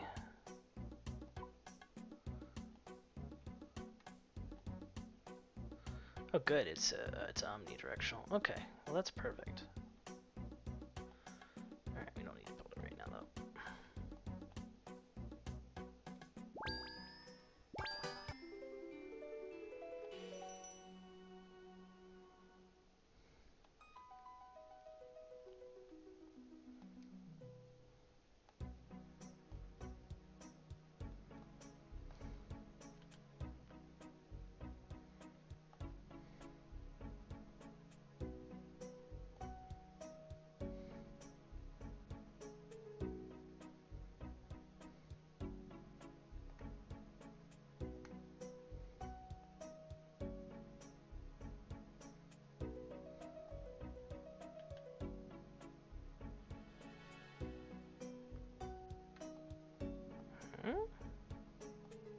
Do I not know how to count?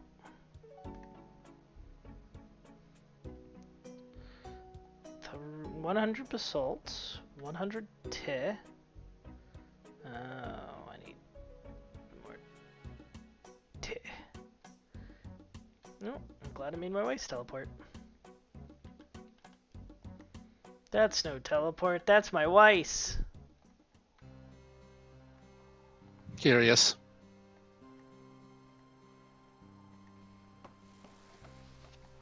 As you light the fire, a leprechaun appears. Thank you. Thank you, oh magic leprechaun.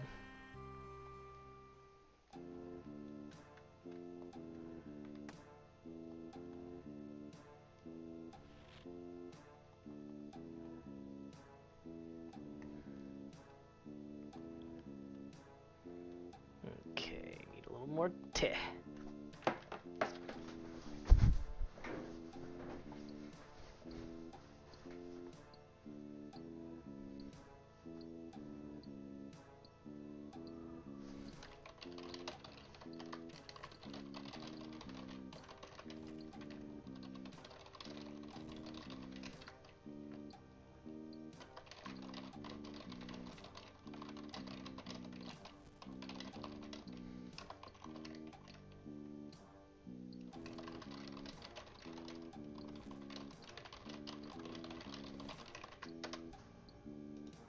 As far as solar, these are the days when the days are the shortest. Like the sun sets at like 4 p.m., which is insane, but that's real.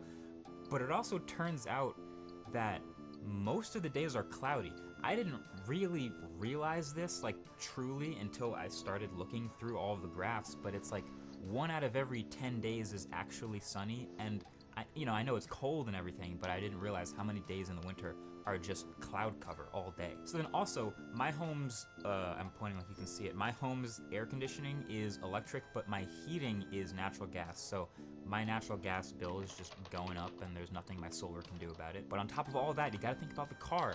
And electric cars are far less efficient in the winter when it's cold than any other time of the year. Batteries have a certain temperature they like to be at, they like to operate at that temperature, so they spend more extra energy getting up to and staying at that temperature. So a normal drive for me might take, say, 15% of the battery on a commute during the summer.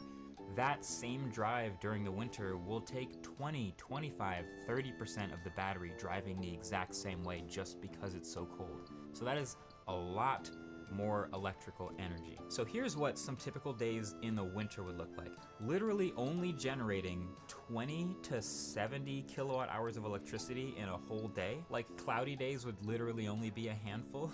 And then for home use, so I actually went through this phase of like, maybe I should charge my car less often to be off the grid more. I was kind of playing around with that. So I would charge like every 2 to 3 days, but it honestly doesn't really matter. You can sort of see which days I actually plug the car in. And to be fair, the Powerwall handled it, but it did empty it out. So the next day, I'm pulling from the grid until the sun comes up. So it was basically like a lot of days around 0, and then every time I had to plug in the car to fill back up, there would be a huge dent. Just a huge There we go. positive Back-to-back negative stay on the troll calendar. So I actually teleports. had Stronghold positive and net Weiss. grid usage months for all of November, December, and January. So I was pulling from the grid more than I produced solar all of those months. But then sure enough, when we get to spring, things flip super fast. It turns out, if you were to guess which month I would generate the most solar or the most excess solar, what would you think? You'd probably guess like sometime in the peak of the summer with the longest day, June, July. So where exactly does For this me, take it was in May. In May, I used 6,500 Oh, kilowatt okay, hours of nice. electricity, but I generated nearly I need one more agility level 8,500 to get kilowatt up there. hours of electricity. And I didn't even realize, this is another thing you don't really know for real farm until runs are you gonna look be at so the data, fast. and I'm looking at the graphs, and May had basically every single day sunny during that month. I think I had one cloudy day in May.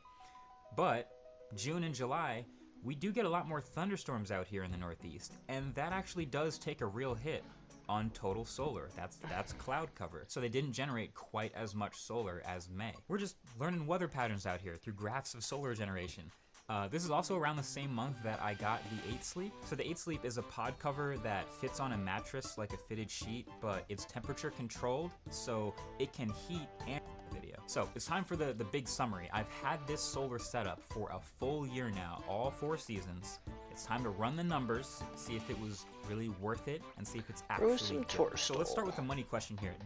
This, like I said, was nowhere near the cheapest possible option. Of course, going with solar panels and batteries, a lot of different possible setups. So my setup with the solar tiles, all of the materials, all of the labor, installation, everything, and the 3 batteries, everything together was $120,948.04. But also, as you can see, there's a federal tax credit down here of nearly $30,000, bringing the total cost to me down to right around $93,000. So the tax credit does fluctuate quite a bit, and it's actually gone up like a lot since I ordered like a year and a half ago, whatever it was. It's up to 30% now in New Jersey, so it's called the New Jersey Solar Investment Tax Credit. If I ordered today, it would have been $8,000 more off, but, you know, it's fine. It's fine. Everything's fine. I'm not mad. It's fine. But the main question you typically see with an investment like this is, what is the payoff period? How long does it take before that investment pays for itself in saved electricity? So that's a good question. And I had to do quite a bit of math here because every bill is different. Every week, every month of electricity. Alright, I think it's time to do another quest. We could do an annoying one or less annoying one.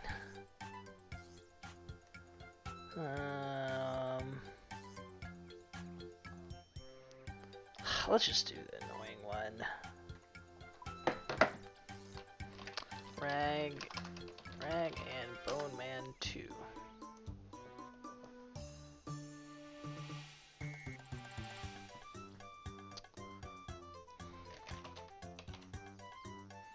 Alright, we got the wolf bone, got the bat wing,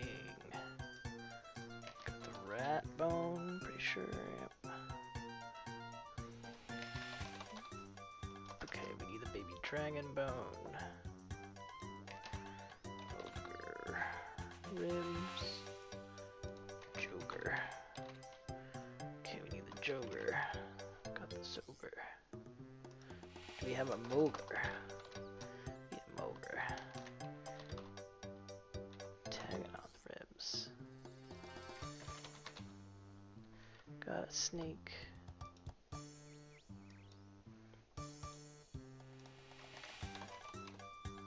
Got a zombie.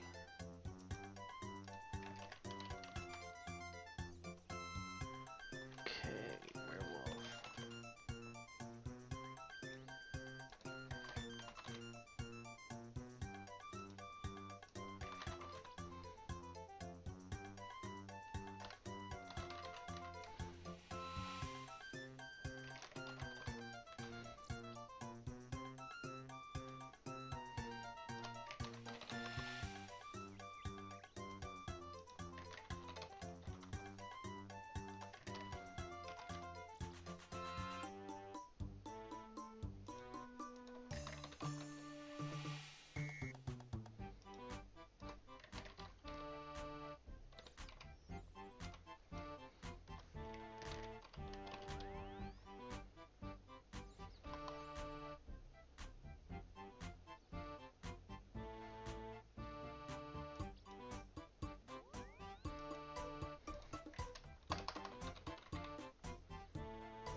let's go after the most annoying one first.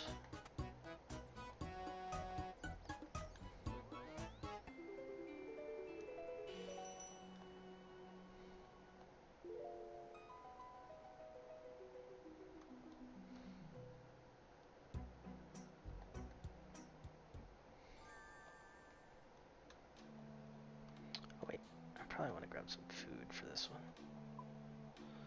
Don't know if I actually need it, but...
Oh, what the frickin'? Hold the frickin' phone. Prayers.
Dagonal, give me your ribs! I need them.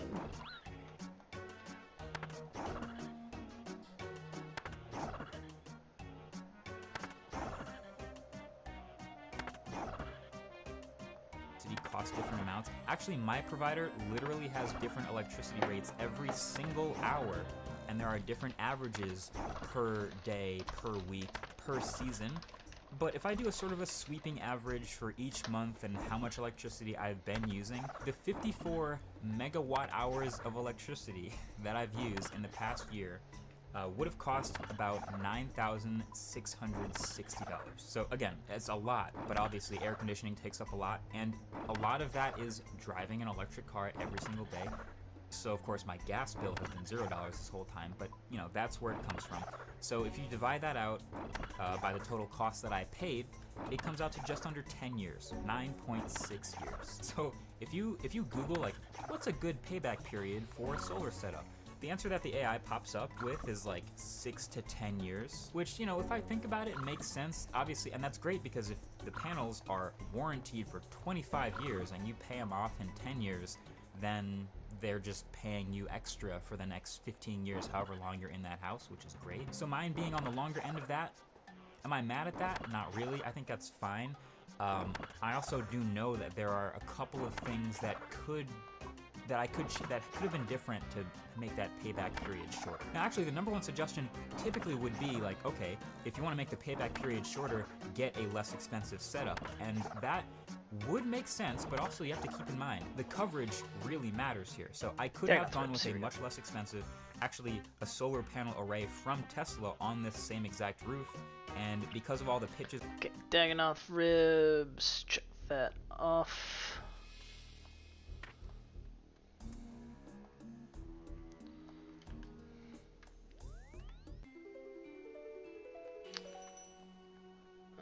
We're gonna go to Towerley Dungeon next.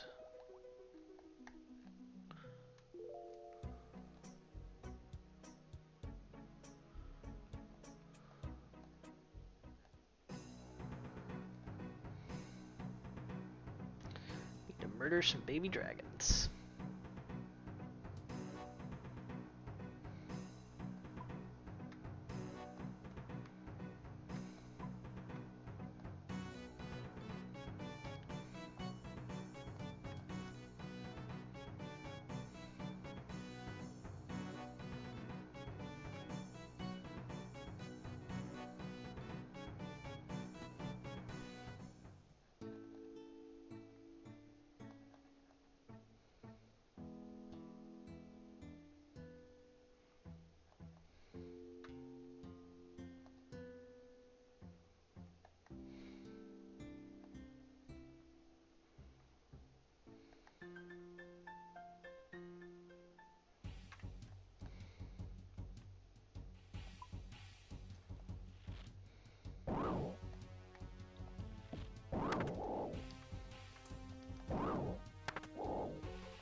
Excellent.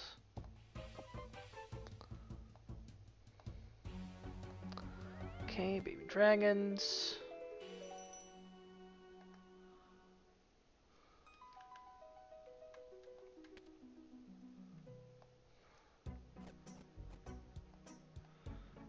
My time here is Joger.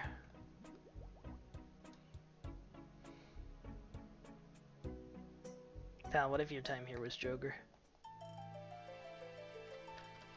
And or you were muted? I would become ogre. Muh.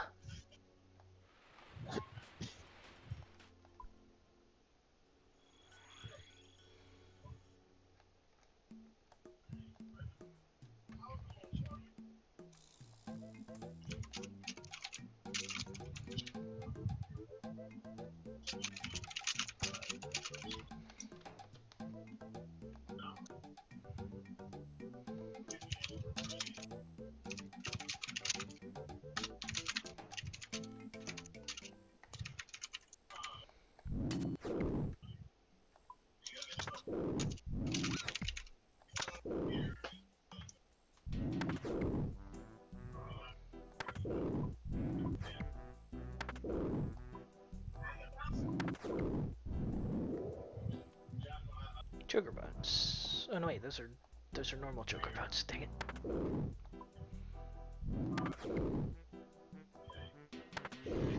I need Joger bones, not Joger bones. Hmm. Yeah, you understand the piece of complexity.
These jogers are making me wish my time here was joger.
Having a little bit of a joger genocide. How could you? Well, you see, they're supposed to have a 1 out of 4 chance to drop these bones for this quest. And instead of... Okay. Sorry. Did you forget how to drink? Nope, just dying. Ah, okay, I got the joker bones. Not to be confused with the joker bones.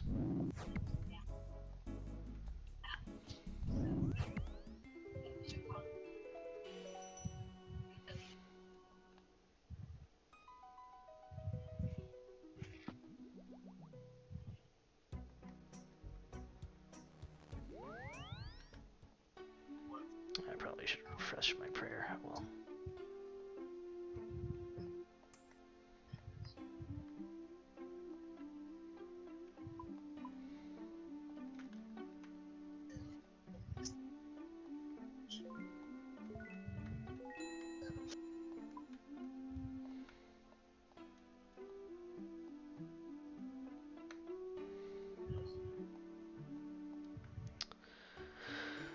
Alright, what do I need?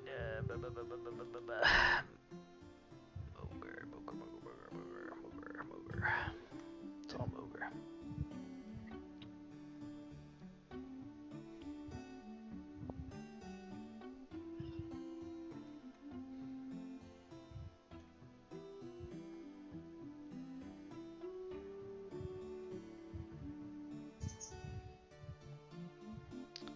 Just in case. Do I need any more?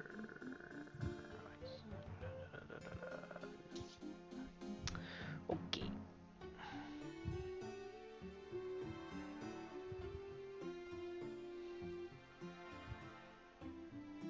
Time to murder a seagull. When the Umanekos cry because I killed them. Rude.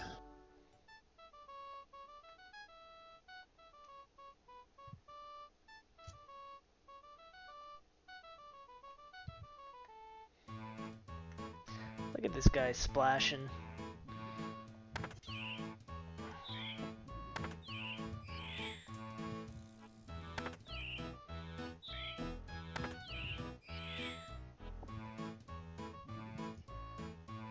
Alright.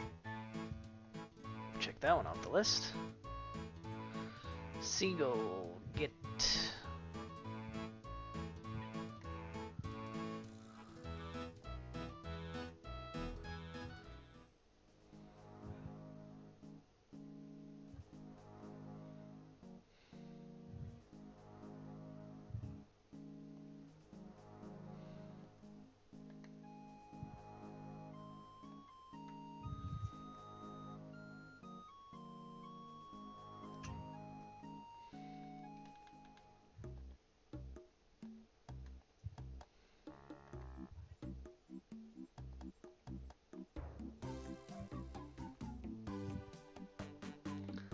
It's time for Moger.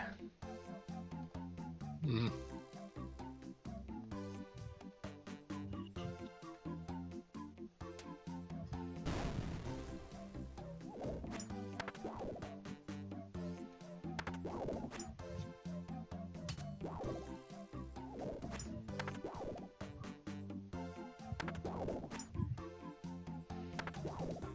My time here is Moger.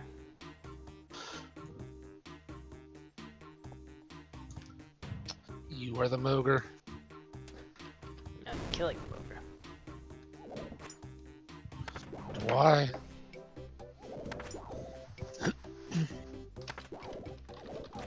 Why would you kill the glorious Moger? Because he needs to be killed. So I can get his Moger bone. John Moger bone.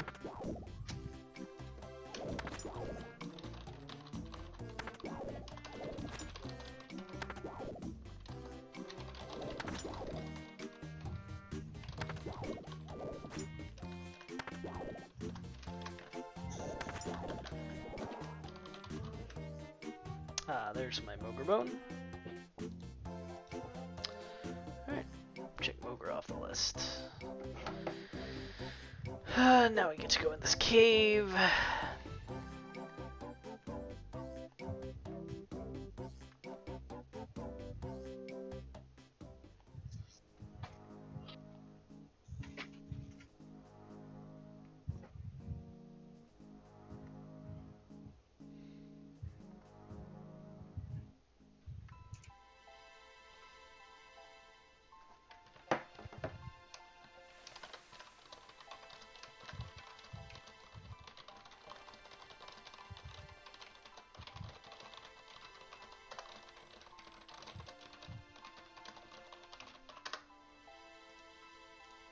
On the roof, they estimated they could have put panels down on certain parts and it would have totaled a smaller 19 kilowatt array instead of the 29 kilowatts of the solar tiles. I know that because that's actually what I first signed up for an estimate for as I was like juggling the idea in my head. Would that have had a shorter payback period, or would that have been offset by much less electricity being produced and taking longer to pay for itself? I don't know. But the other part of that equation that I'm thinking about now is just like, I should just use more electricity so that it pays for itself faster. I want to get my values worth. I am constantly in net negative, so I can afford to use way more electricity. And so I thought maybe about switching, various appliances that aren't electric yet. Maybe even switching heating to electrical. So that may be in my future.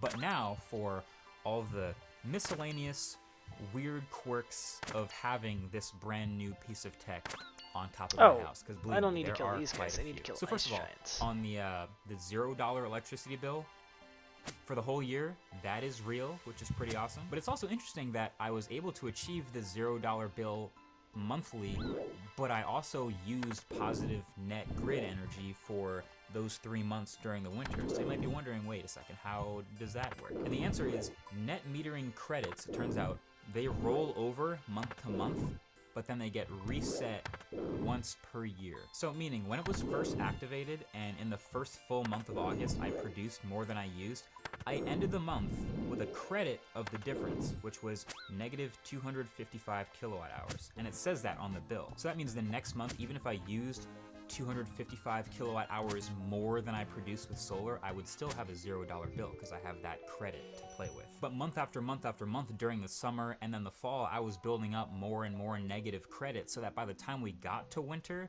those 3 months in a row, I was eating into the credit, but I didn't eat all of it. So I didn't get all the way back to zero. So the bill was still $0 every month. So then another fun thing, power outages.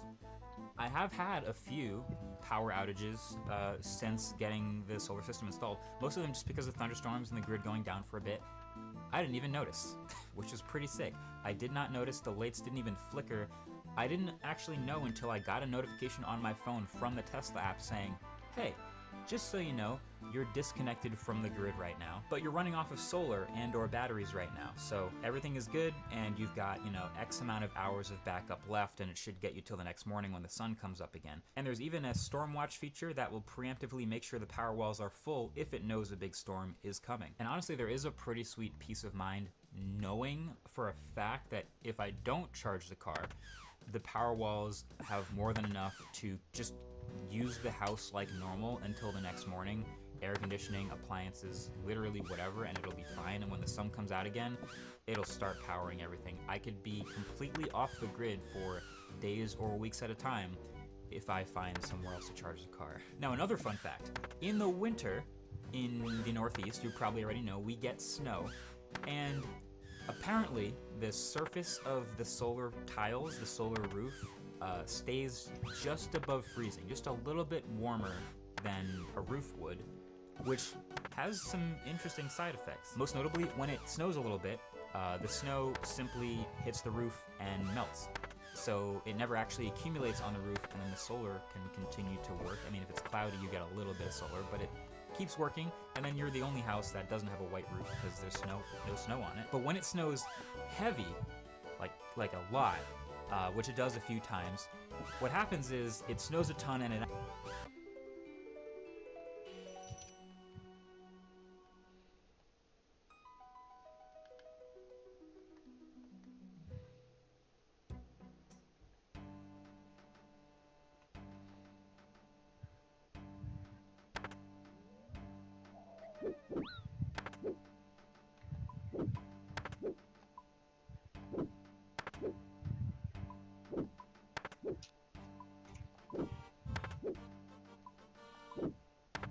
What if you were a werewolf? Would you want my bones? Yes. That I'm not a werewolf. I don't believe you. No!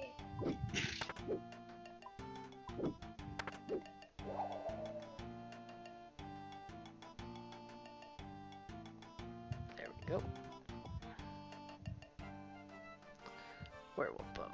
Check. Alright, now I need a rabbit.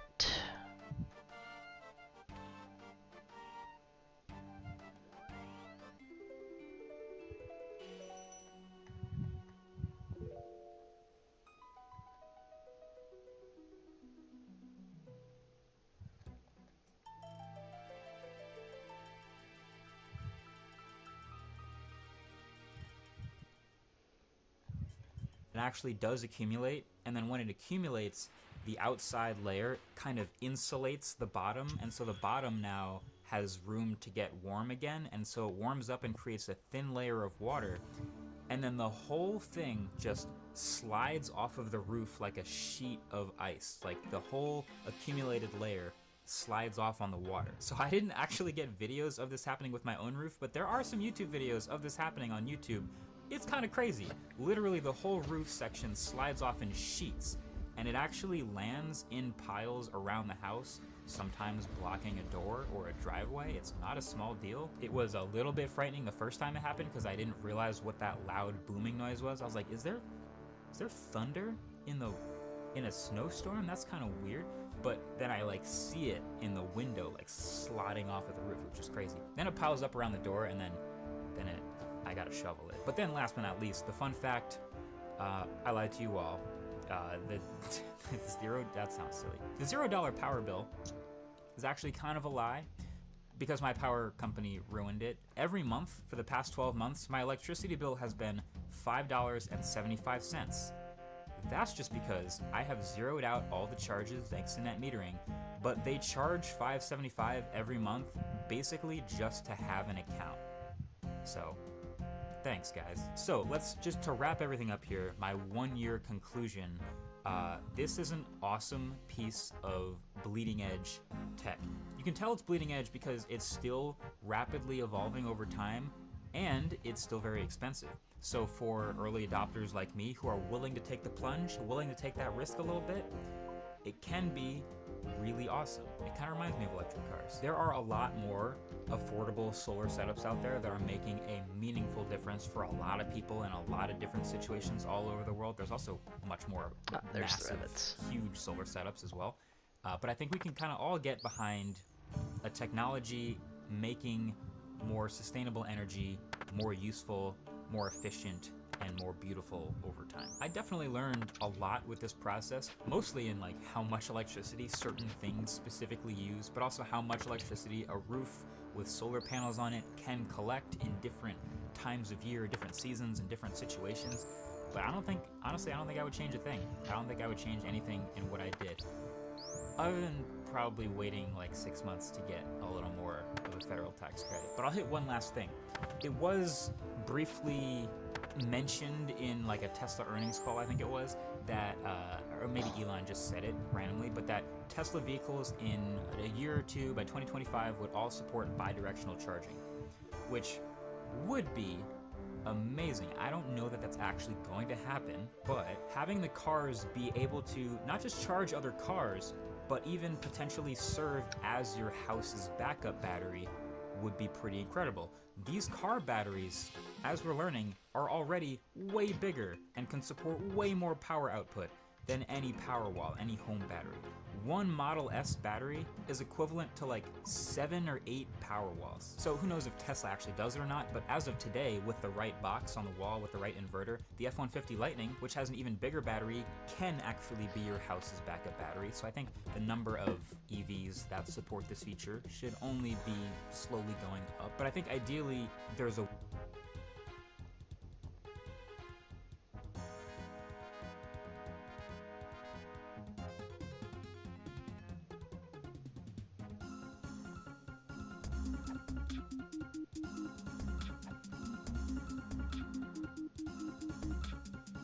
Friendly's is a chain of family restaurants primarily located in the northeastern part of the United States. At times, they have extended their reach as far west as Ohio and as far south as Florida, but overall, this is considered to be an iconic New England brand. Almost anybody from the area has grown up with Friendly's and can tell you all about them. They can tell you about the red and white color scheme, the historically welcoming environment, and the menus specializing in breakfast, burgers, sandwiches, seafood, and most notably, ice cream. More than 20 flavors of it served up in all the ways you might expect, including a milkshake called the Fribble. It was uniquely named through a contest in the 1960s, and today they claim that it is the creamiest, tastiest milkshake ever. I apologize if I made you want to test that claim by seeking out a Friendly's and ordering a Fribble of your own, because that is becoming more difficult now than ever before. I can't even say with confidence how long they're going to be around at all, because Friendly's has not been doing well. In 2011, they filed for bankruptcy, and then in 2020, they filed for bankruptcy again. I'm sure I don't have to tell you that 2 bankruptcies within a decade is not a good sign, and their problems go back way further than that. I would argue that they have been declining fairly consistently for 30 to 40 years now. I will get into the details, but they hit their peak in 1988 with 850 restaurants and have since closed all but 130 of them. The obvious question here is, how can a restaurant that serves the creamiest, tastiest milkshake ever be having so much trouble? And that is what I intend to answer. The restaurant goes back almost 90 years, and over that time, they have had 5 separate owners.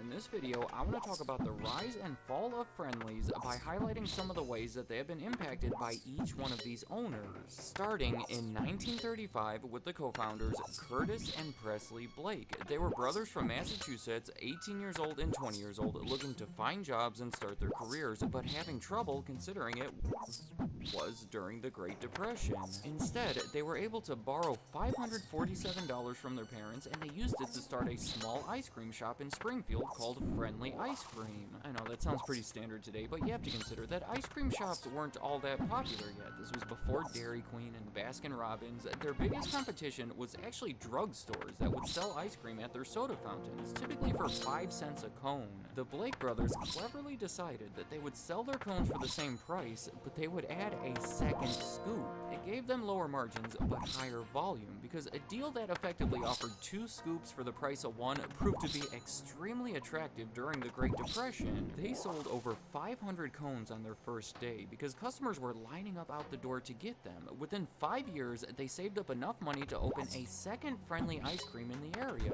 When that one opened, they started serving hamburgers as a way to keep customers coming back over the winter. I do want to mention that both restaurants closed for a couple years during World War II because Curtis joined the army and Presley helped domestically with the war effort, but they reopened when it ended and continued expanding over the next few decades, adding more items to the menu along the way, and by the end of the 1970s, they were operating over 600 restaurants in 16 states. I know that opening 600 restaurants might sound aggressive, but remember that this was over the course of 44 years, and Friendly's was doing really well as a popular, mostly well-liked family restaurant. The Blake brothers had always placed a huge emphasis on the customer's experience, going out of their way to create a friendly environment for everyone. I mean, that's where the name came from. According to Presley, we were two friendly guys and we wanted our little store to be a friendly place. For example, if a customer dropped their cone on the ground, and that's always a sad experience, they would replace it for free. To go along with that, they never franchised anything so they can keep tight control over the restaurants to be sure they were meeting their standards. They were good at cutting costs. They didn't even have any employees in the beginning. One of them would make the ice cream while the other one would take orders from the customers. And they almost entirely avoided debt by reinvesting those profits back into the business and never extracting more than $50,000 a year for their own salaries. Overall, I would call Friendly Ice Cream during this time a product of patience and hard work. The Blake brothers had slowly but steadily built a stable company that was now worth millions of dollars. And that is what brings me to the second owner on my list,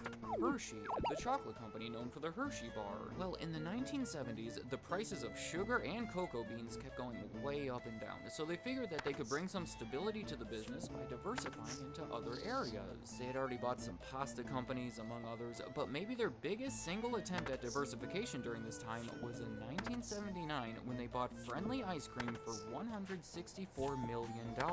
That seems to be a good enough fit, right? Hershey had just introduced Reese's Pieces the previous year, so it was good cross-promotion when they started offering it as an ice cream topping at the restaurants, along with other Hershey candies. Hershey was also able to utilize the relationships and distribution system to start selling friendly ice cream treats in supermarkets around New England. Level They were a 42 large company that had the resources to open a bunch of new restaurants, quicker than Friendly had ever done it before. They even acquired some smaller regional chains and converted them into Friendly, helping their sales more than double in under a decade. This chain was bigger than ever, but arguably less stable than ever. In 1987, even though their revenue continued to go up, their profits fell for the first time. They cited a labor shortage and increased competition as main reasons behind it, but think about what was happening here. Even though they were operating more restaurants, they were attracting fewer customers, and that is a major issue. I like to think of that little dip as the first sign of danger. The following year, Hershey wanted to narrow their focus back down to consumer foods, which meant selling their restaurant business to an investment group that was led by Donald N.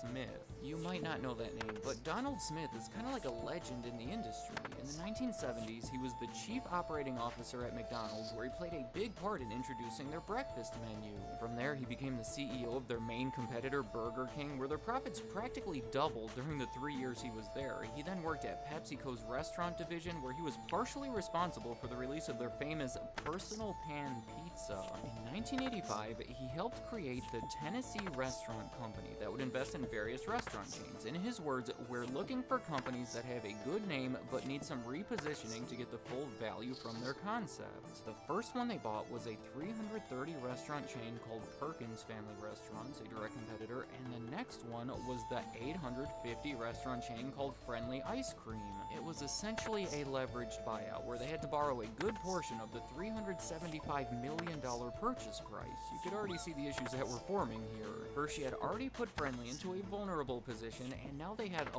lot of extra debt to deal with. Donald Smith, I think, did make some promising attempts to revive the brand. Almost immediately after taking control, he renamed it. It used to be Friendly Ice Cream, and he changed it to the much simpler Friendlies, because that's what most people were calling it anyway. He started selling ice cream to thousands of supermarkets. Hershey had introduced the initiative, but never really took it outside of the testing phase. He also tried to improve Friendly's reputation by making it appear a little classier. He He renovated most of the restaurants, closed some of the older, underperforming ones, This and was introduced steak and other higher-priced items to the menu. Got All of him. these efforts failed to turn things around. By 1997, competing chains like Olive Garden and Outback Steakhouse were complicating things by expanding across the country, and they still had almost $400 million in debt that desperately needed to be reduced. The combination of lower sales and the interest expense meant that they were reporting losses every year. So as part of their plan to reduce it, they had a public stock offering where they sold a portion of the company on the stock market for $90 million and used it to pay off some of that debt. They restructured a lot of it as well through issuing bonds,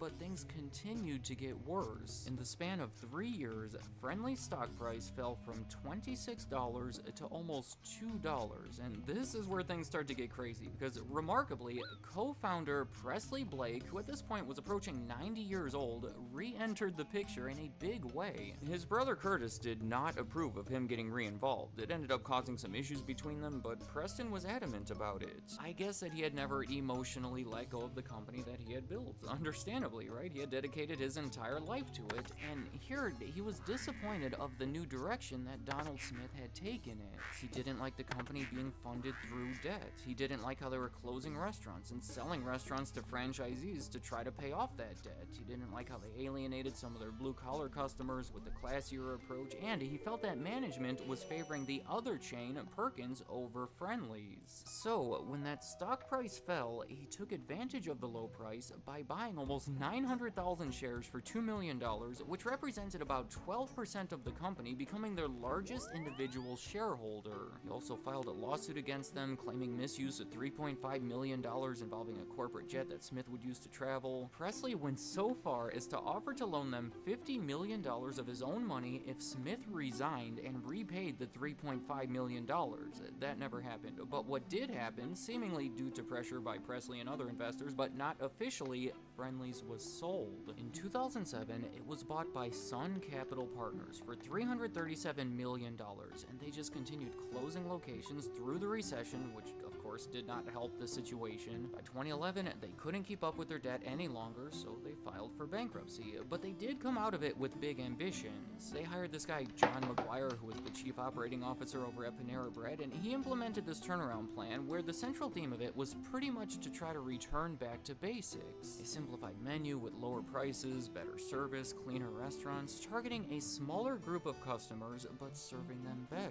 It is very questionable how effective any of this has been, considering Friendly's just continues to get smaller and smaller, closing the majority of their remaining restaurants in the decade following that first bankruptcy. In 2016, they even sold their retail ice cream business to Dean Foods to better focus on those restaurants, but then Dean Foods themselves filed for bankruptcy 3 years later, so a lot of trouble happening all over the place here. In 2018, McGuire left the company, and in 2020, they went through their second bankruptcy. When that happened, they claimed that they were doing really well with their efforts to reinvigorate the brand, but then the pandemic came and suddenly set everything back.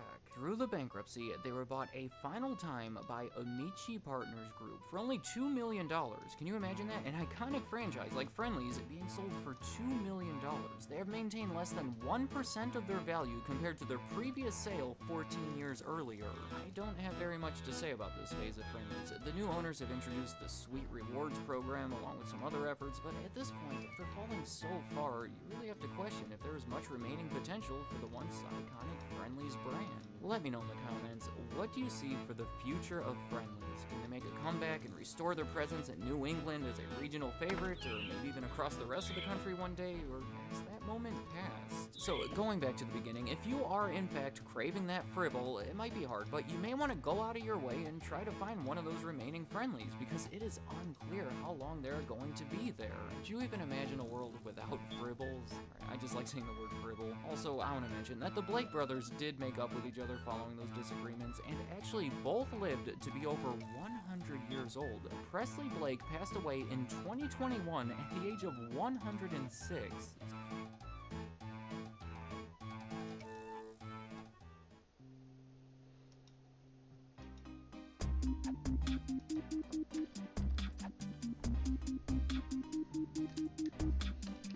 Kentucky Fried Chicken is an iconic American brand.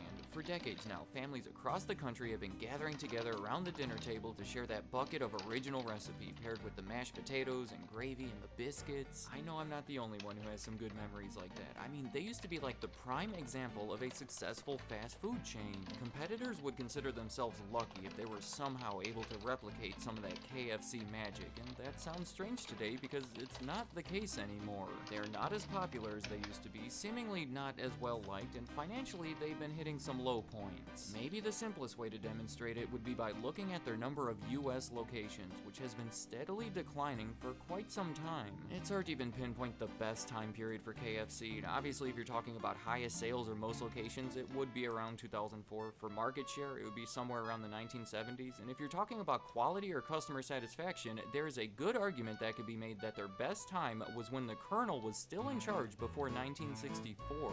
There is a lot to look at here. It's one of the biggest stories in fast food. So for today, I'm going to talk about the evolution of KFC by highlighting the different owners throughout the years, while also identifying what I believe to be the 5 biggest reasons behind their decline. The first owner of Kentucky Fried Chicken, of course, was Colonel Sanders, who was quite the character that lived quite the eventful life. He learned how to cook when he was 6 years old. Because his father died, his mother had to work all the time to support the family, and young Harlan, as he was known back then, was forced to cook for his 2 younger siblings. When he was 12 years old, his new stepfather didn't get along with him, so he dropped out of school and left home to work initially as a farmhand, but that turned into a variety of different jobs over the next 20 plus years. In 1929, he opened a gas station in Kentucky and converted a storage room into an eating area where he served customers chicken and vegetables, and of course the biscuits. The food proved to be popular, so the following year, right when he turned 40 years old, he opened a 142-seat restaurant/motel nearby, and that is what I would consider to be the start of the business that became Kentucky Fried Chicken.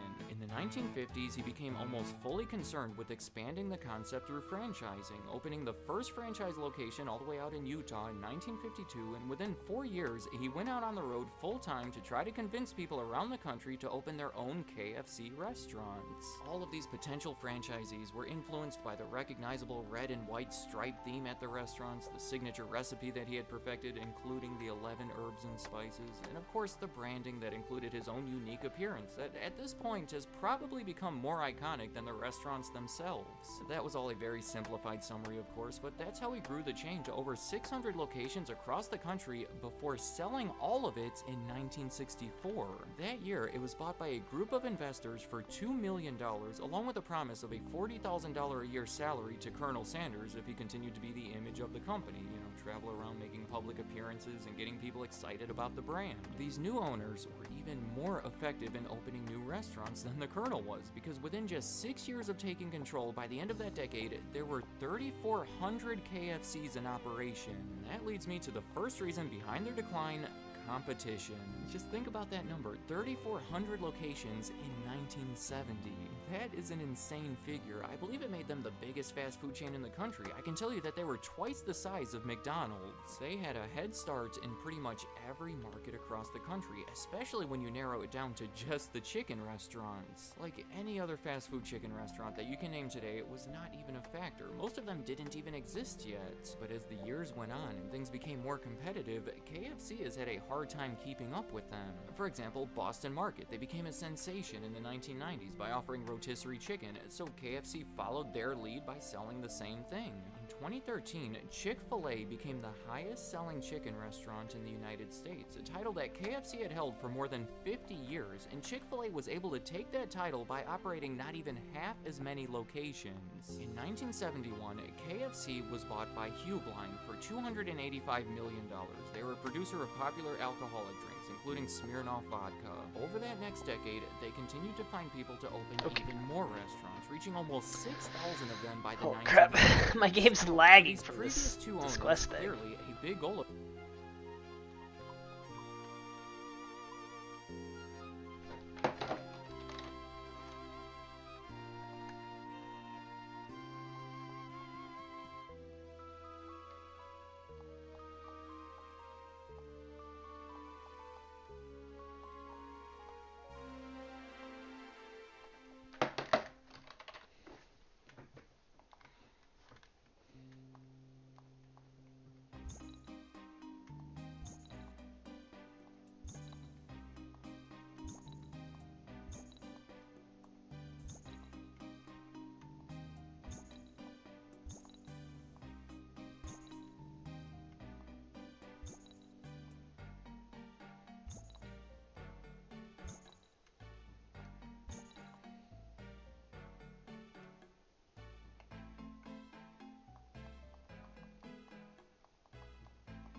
What an annoying quest. Of theirs was to expand the brand by opening as many restaurants as they could, and a way that they made that happen was by cutting a lot of corners. You know, they found ways to make the food quicker and cheaper and easier, and of course sacrificing quality in the process. Leading to my next reason behind their decline, various issues with their menu, and who else on this earth can better identify a decline in the food's quality than the Colonel himself? Throughout the 1970s, he would commonly criticize the food at the restaurants, claiming that there were many changes made to his original recipes. Referring to KFC, he said, "That's the worst fried chicken I've ever seen." On a separate occasion, he said, "My God, that gravy is horrible. They buy tap water for 15 to 20 cents a 1,000 gallons and then mix it with flour and starch and end up with pure wallpaper paste." He called the gravy wallpaper paste, and in 1974, when they came out with their extra crispy chicken, he called it a fried dough ball stuck on some chicken. KFC even unsuccessfully tried to sue him for these statements, so clearly some sacrifices were made to the menu. Another big issue they had with their menu at the time were their attempts to veer away from fried chicken, kind of losing their identity and neglecting their core product by emphasizing other things like spare ribs or roast beef. In the late 1960s, they even tried to start an entire spin-off chain of restaurants called Kentucky Roast Beef that grew to quite a few locations before shutting down altogether. Here, let me finish up the list of owners. In 1982, KFC, along with the rest of Hugh Bline, was bought by R.J. Reynolds, America's largest cigarette maker at the time, though they were becoming involved in consumer foods, having acquired Del Monte 3 years earlier, and they would go on to acquire Nabisco 3 years later. But after only 4 years, they sold KFC to Pepsi, who paid $850 million for it, a deal that seemed to make sense for a number of reasons, but mainly because Pepsi had previously acquired Pizza Hut and Taco Bell. I have talked about all of this in previous videos if you're interested in hearing more about it, but I do want to mention that KFC used to sell Coke products, and that of course switched over to Pepsi products following the acquisition. And this right here goes along with their menu issues. Taco Bell and Pizza Hut were both known for introducing successful new menu items, so when Pepsi took control, it was looking like they would do the same for KFC. They invested millions of dollars into a new complex dedicated to it, but it never seemed to pay off in the way that you would hope, introducing a lot of failed products around that time.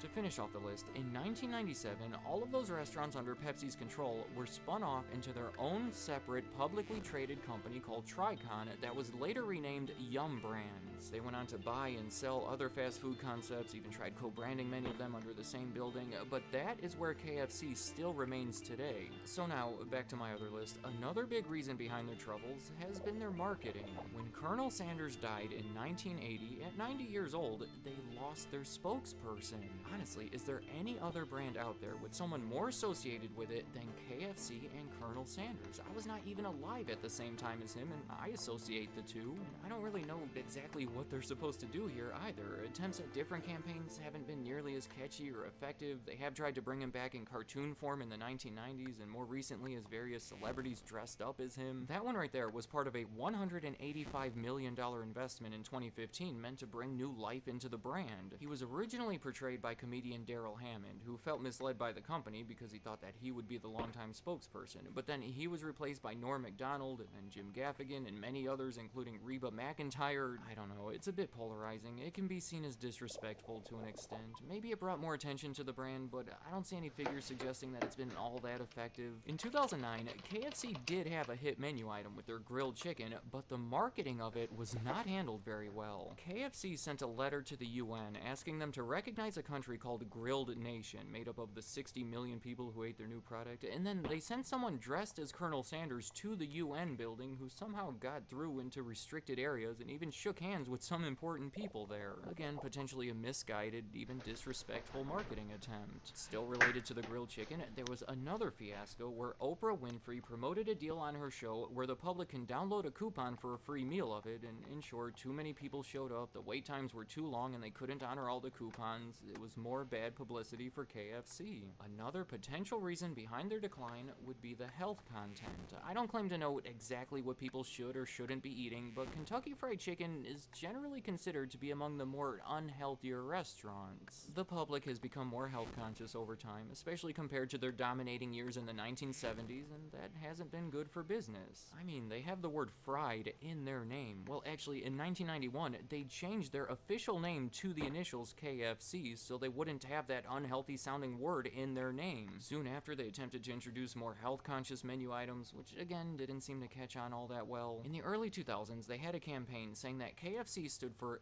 Kitchen Fresh Chicken, seemingly another health-oriented campaign. In 2006, they were sued for the staggering amount of trans fats on their menu, and then later that year committed to phase out the use of trans fats in their cooking oil. The Double Down sandwich in 2010 used fried chicken instead of a bun, so you know that was joked about for being unhealthy. I don't know, it's just been a constant struggle for KFC to be seen as a at least somewhat healthy option. The final reason on my list is kind of a combination of leftover smaller reasons that I'm just going to call their reputation. KFC just does not have a strong reputation at this point. They've had a history of poor relationships with franchisees, they've been constantly criticized by animal rights groups. Whenever they renovate or update their restaurants, it always seems like it's a few years overdue. Their customer service has been criticized, and that's especially harmful considering their biggest competitor, Chick-fil-A, is known for their incredibly good customer service. In 1991, when they changed the name to the initials, it started this huge rumor that they had to change it because they were genetically doing something with the chickens, and then the resulting new creature could no longer legally be called a chicken. To be clear, that's not true, but it's a rumor that's been hanging on for like 3 decades now. So there you have it. KFC is not quite as big or as respected as it used to be, and those are what I believe to be the biggest reasons behind it.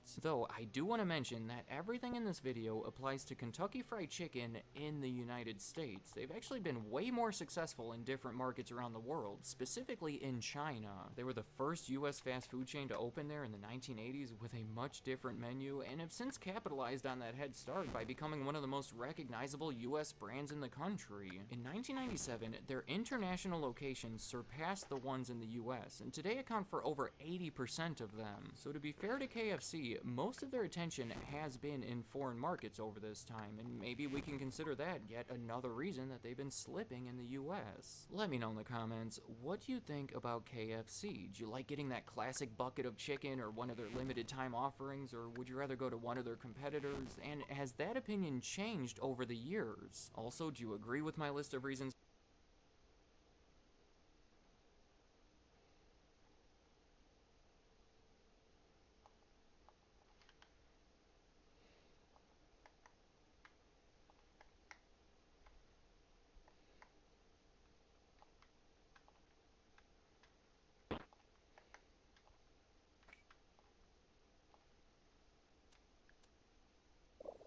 It's Moger.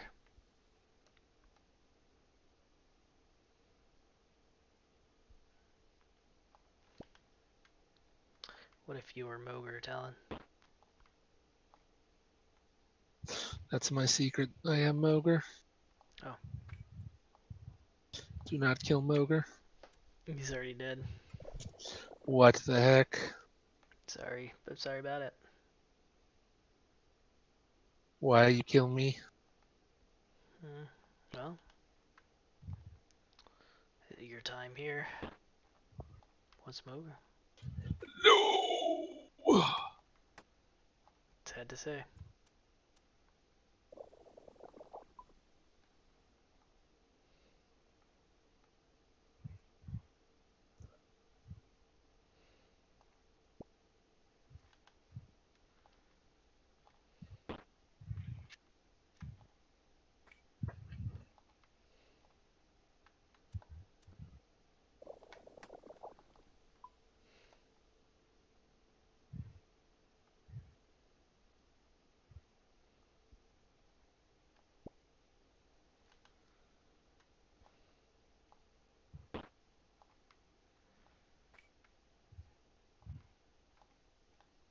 I'm glad I got this quest out of the way. It's so slow. I mean, I think that's the joke, but it's not funny. I'm not laughing.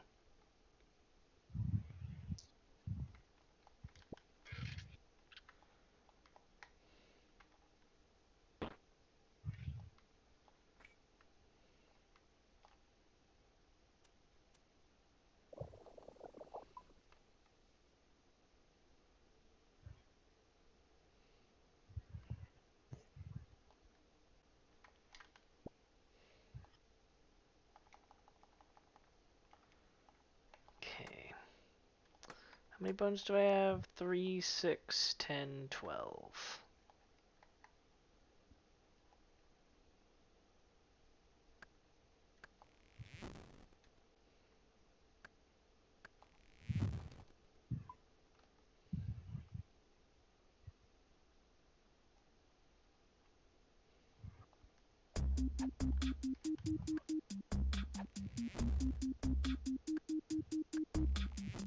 Raising Cane's is a popular chain of fast food restaurants specializing in chicken fingers. It started in Louisiana in the 1990s and quickly developed a cult-like following. Their loyal customers are affectionately known as Caniacs, a name that's reflected in one of their combo meals and their membership program. But over the past decade or so, they have greatly expanded their customer base, becoming one of the fastest growing restaurants out there. In 2015, they opened their first international location. It was in Kuwait City, and have since been establishing their presence all across the Middle East. They seemingly chose that area because of the high Muslim population that doesn't eat pork, helping create demand for chicken restaurants. But their main focus, of course, has been domestically in the United States, where they have been spreading all over the place. At this point, most of us don't have to travel too far to get to a Raising Cane's, and chances are that the one that's near you has opened up within the past few years. In the summer of 2022, they opened a large 2-story restaurant on the Las Vegas Strip. About 6 months later, they opened the first one in downtown Chicago,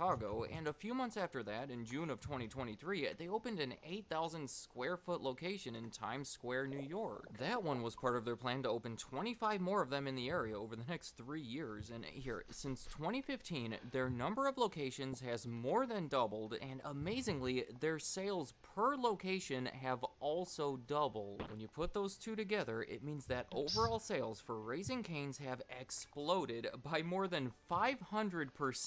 That $3 billion in annual sales already ranks them as the 29th largest quick service restaurant in the United States, and they have expressed ambitions to crack the top 10 of that list by 2030, which would likely require them to more than triple in size by that time. That is an ambitious goal, but not necessarily out of reach. In this video, I want to talk about the potential of Raising Cane's, specifically how they've been able to grow so large already, and why they may just be able to continue growing even larger. My first reason behind their potential is the determination that has been demonstrated by Todd Graves. If you're not familiar, he is the main person behind Raising Cane's, identifying himself as the company's founder, chairman, CEO, president, fry cook, and cashier. See, back in the 1990s, chicken fingers were becoming much more popular, to a point where there was even a somewhat popular franchise in the South called Guthrie's that specialized in making them. In 1994, Todd Graves took inspiration from them and set out to open his own chicken finger restaurant in his hometown of Baton Rouge, Louisiana. I know, that sounds like a simple enough idea, but it proved to be extremely difficult.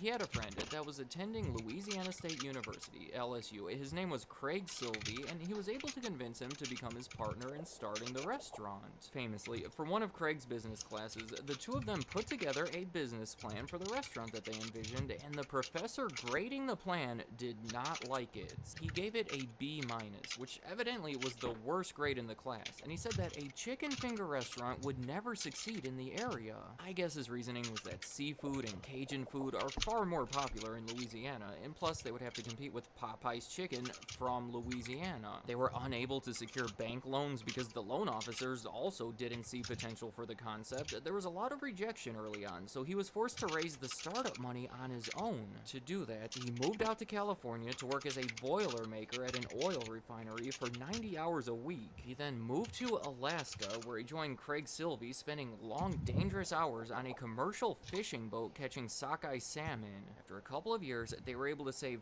$30,000, brought it back to Louisiana, and used it to help secure a small business administration loan. They then used all of that money to renovate an old bakery near LSU, and right from the start, that original Raising Cane's was a big success, staying open until 3:30 in the morning on the first night to fill all the orders from college students that they were receiving. 2 years later, just after opening their second location, Craig Silvey sold his share of the company to Graves, but did return later on as financial vice president, playing a big part in helping them expand. They continued opening new restaurants throughout the 2000s, expanding their reach well beyond Louisiana, reaching 100 locations by 2010, 200 by 2014, and just exploding from there. Despite having no formal business training and being doubted by a lot of the people around him, Todd Graves continued pursuing his vision, spending 2 years working difficult jobs to get that first location operating, and then sticking with it for more than 20 years after that to turn that into one of the most successful restaurants ever. The simple fact that he is still in charge and still determined to make it an even bigger success, I think is a great sign for the future of Raising Cane's. The vision is to ultimately have restaurants all over the world, and he says, I am just as determined to Alright, quest almost done.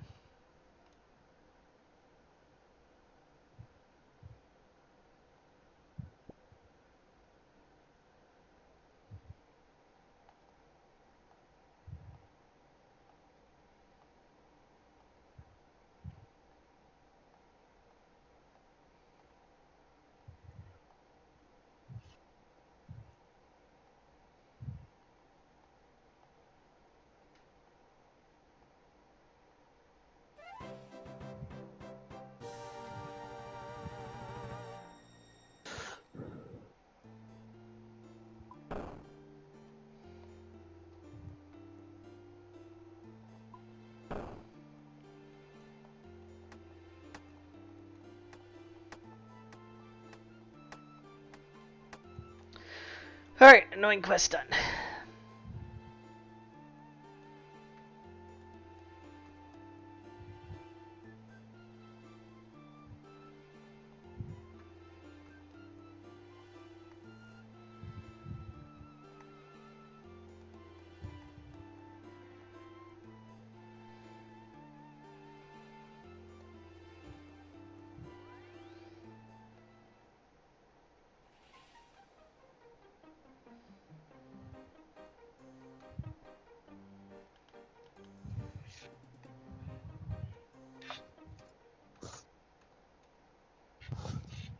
Requirements, a cat.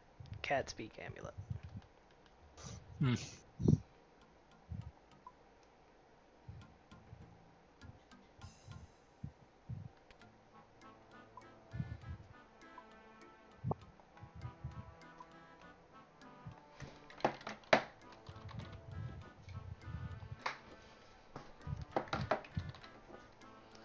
Got my cat speak amulet.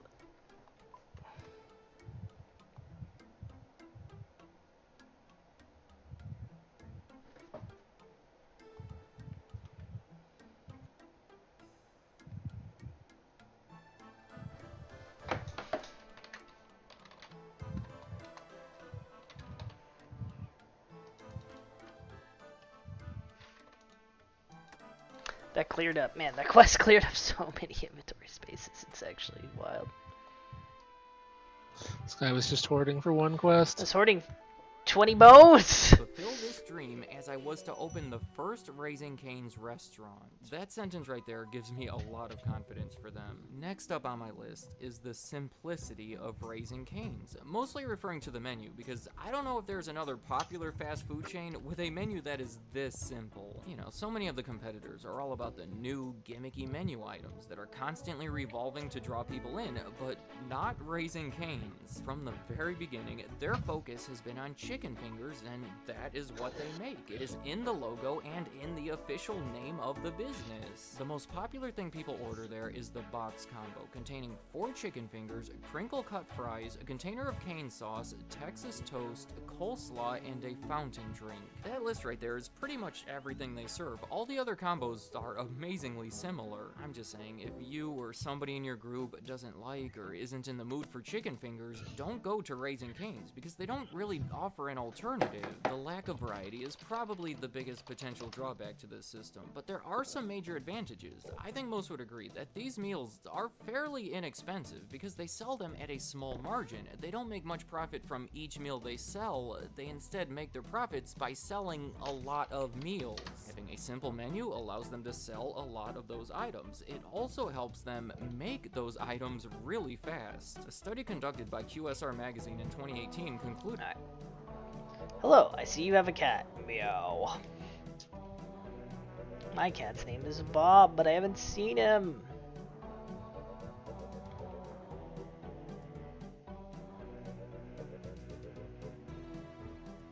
You're a grand Bob. It's like Bob. It's like Evil Bob, but this is the real Bob.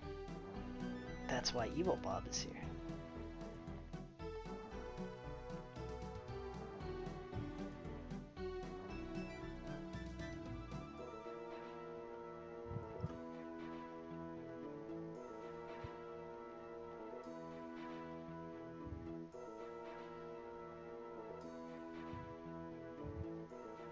Please hurry.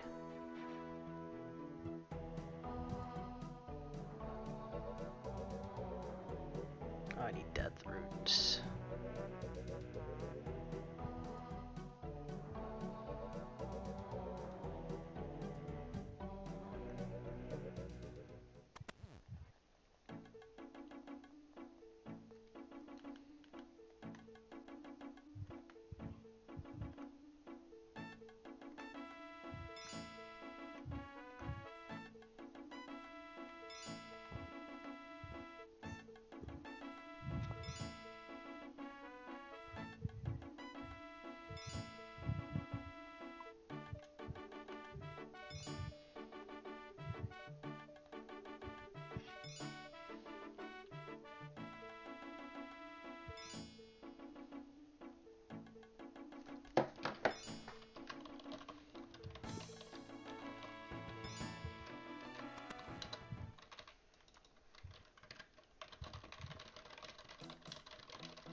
That Raising Cane's had the fastest drive-thru with an average customer wait time of only 2 minutes and 48 seconds. They have the slogan, One Love, much...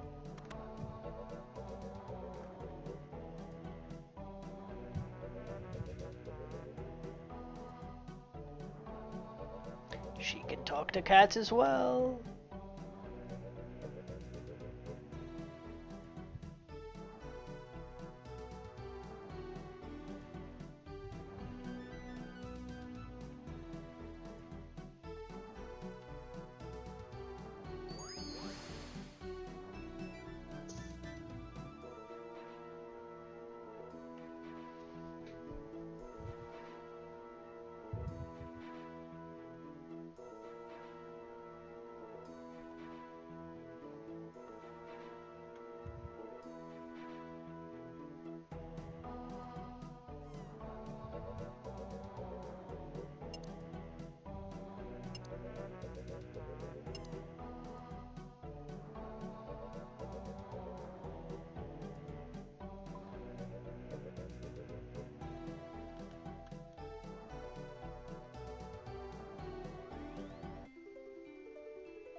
Could be in Draenor Manor, apparently. Interesting, this Bob fellow gets around. This Bobcat. Bobcat, you say? Oh, ho, ho, ho. Cat named Bob.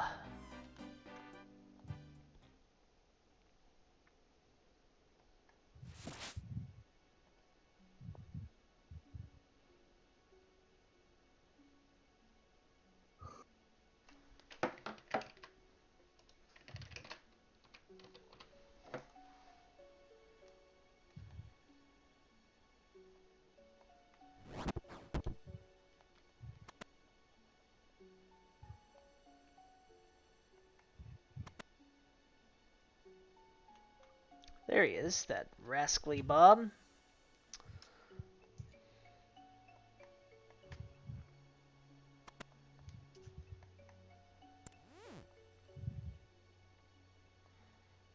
Why is he all the way out here?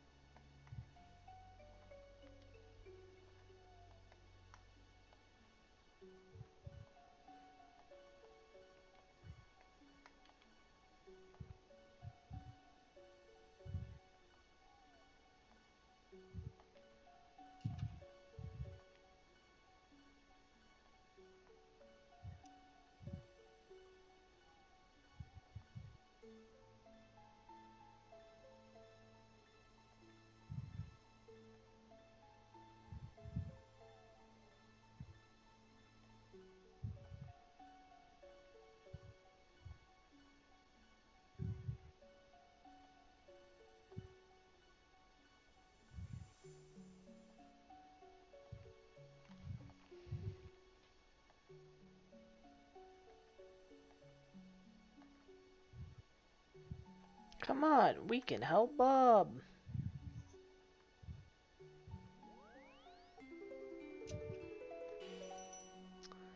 Fine.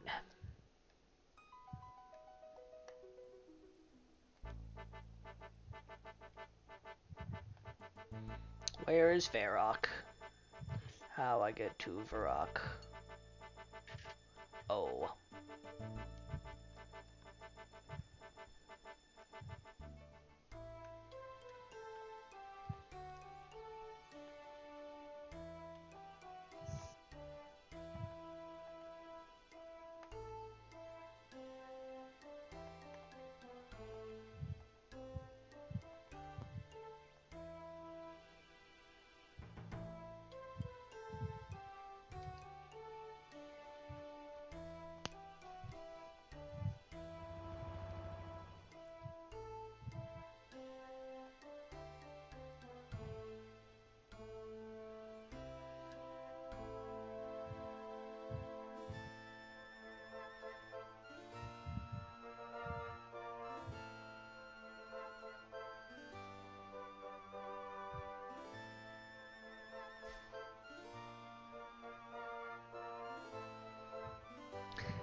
The Legend of Robert the Strong?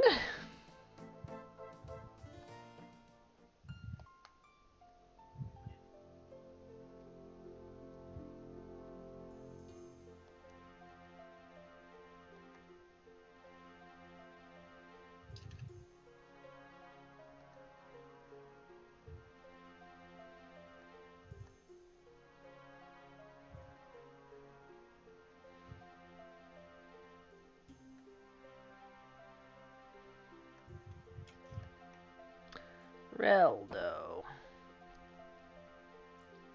Ask about Robert the Strong.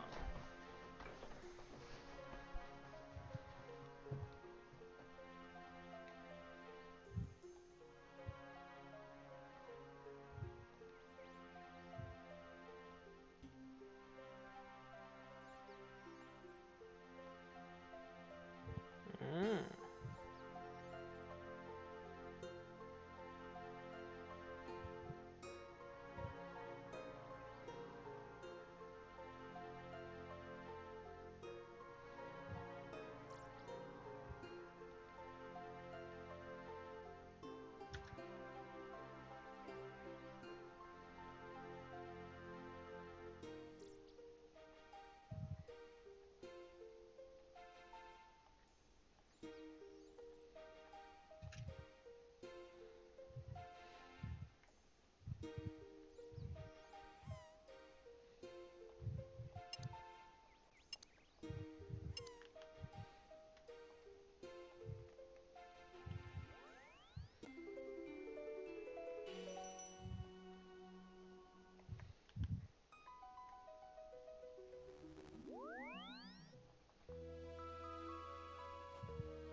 Not now, Posty Pete. I'm busy. Alright, what do you want? Sure, anything for Molly.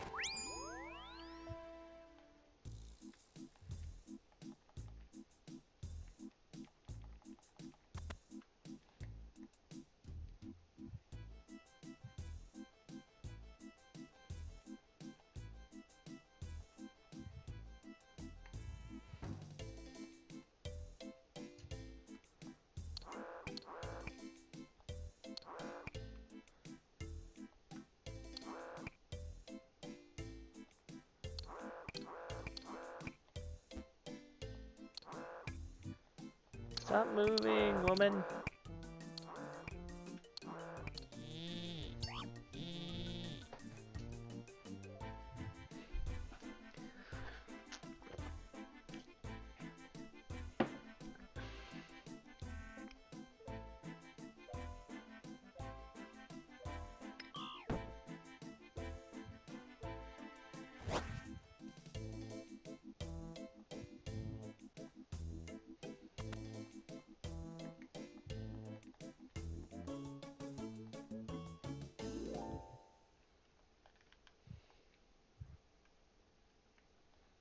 Oops.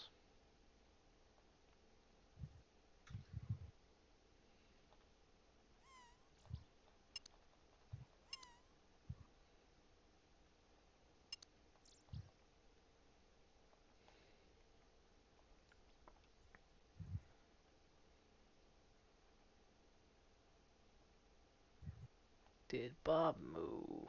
Bob.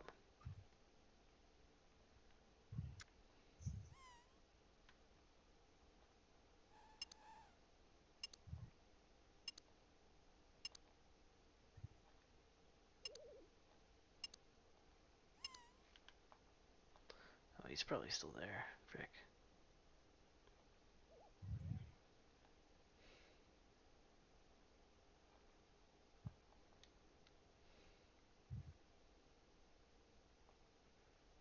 Let's get a visual confirmation.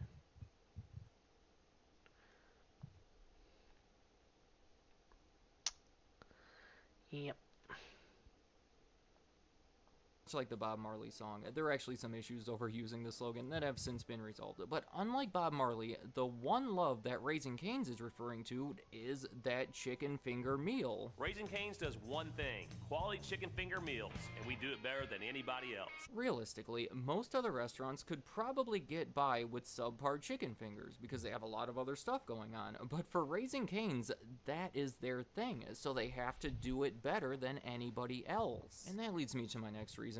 Quality. And by the way, a lot of these reasons will run together in ways, but yeah, we can see why quality is really important for Raising Cane's. Those famous chicken fingers are made using premium cuts of chicken tenderloins. They're never frozen, marinated for 24 hours, hand battered and cooked to order. I'm sorry if I'm starting to sound like a commercial for Raising Cane's, but these are high quality chicken fingers along with the rest of their food, and notably their sauce. If you're going to sell that many chicken fingers, you gotta have a good sauce to go with them, and I think they've done it. Cane sauce has been highly praised for its unique blend of ingredients. It is a secret recipe that has never officially been revealed, though people have figured it out. I don't want to be the one to ruin the mystery, but you could look it up if you wanted to. Look, if you are one of the Caniacs, I'm sure you know all about the food quality already, and if not, maybe go out and put it to the test yourself. Order that box. Did you find out who my parents are? No, we think you're randomly Robert the Strong. My cat just decided this. Hmm.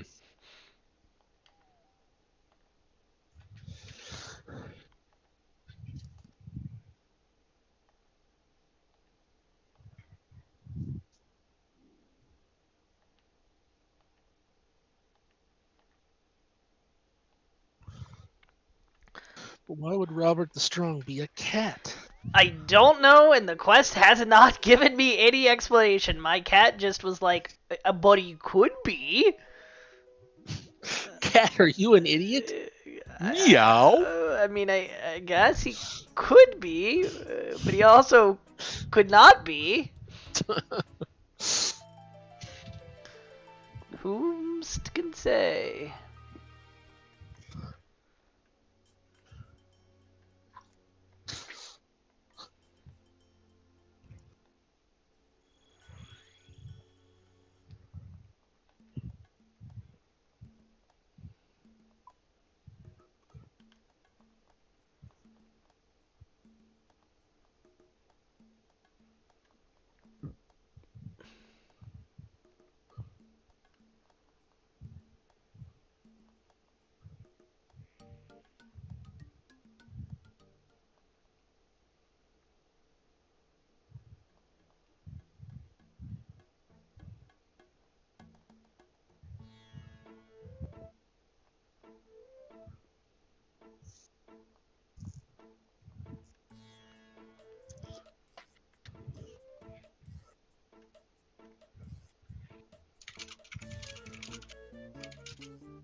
Alright, Bob, I know you're in love with the Sphinx. Let's see if she can hypnotize you to remember your past lives for no reason. I was Robert the Strong. You know, Did you I know think that, he Cat? probably was.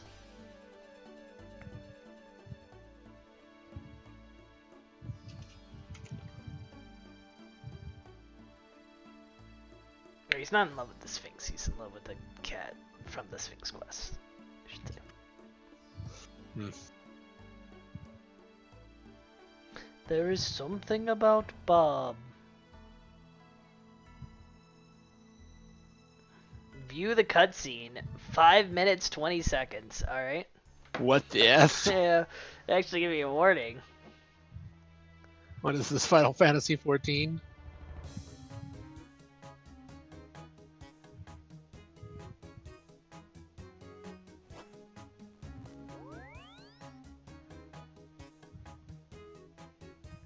What happened?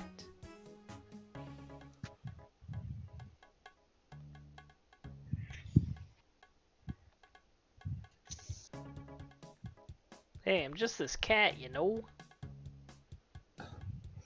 Meow.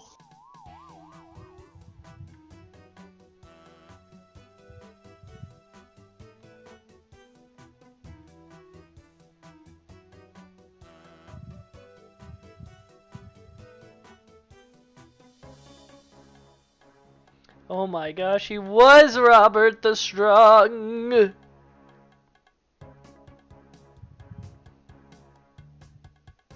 Yo, look at that. Look at that dragon kid.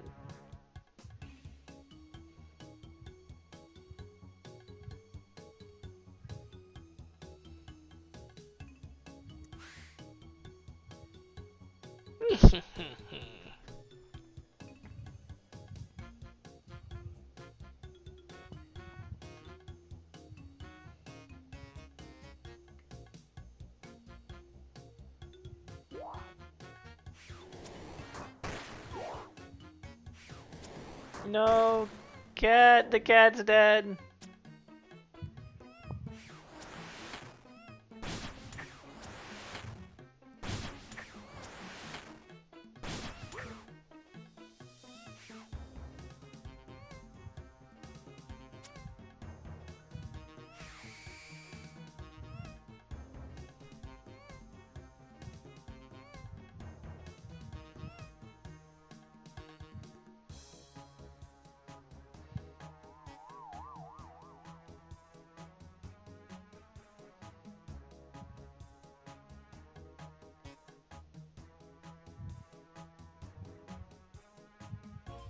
There are more important things now that he's been revealed as Robert the Strong. My cat says no. Summon his girlfriend, his cat GF, so he can tell him how cool he is. Okay! My cat is just good at making people do things, apparently.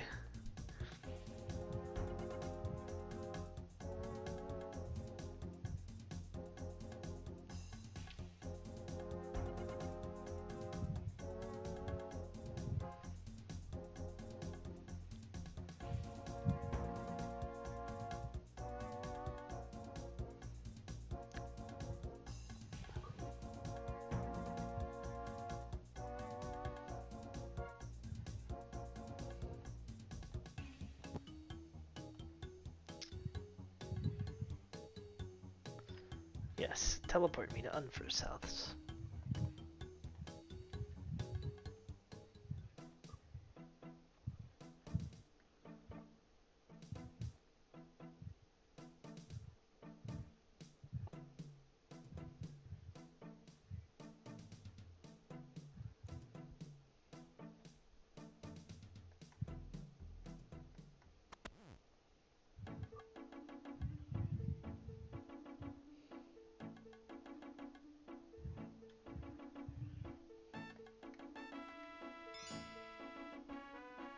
Let's see, I need a tinderbox, I need a rake.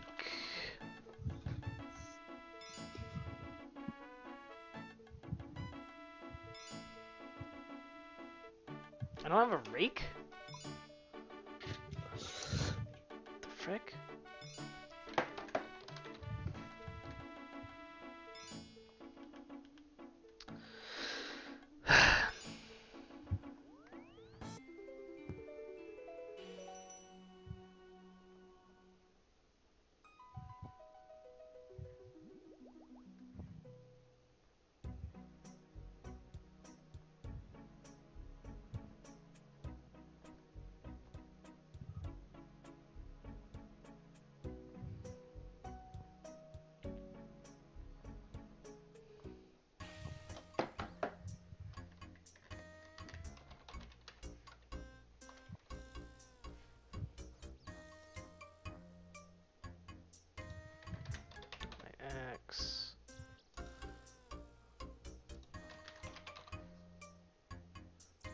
milk. Where can I get a chocolate cake?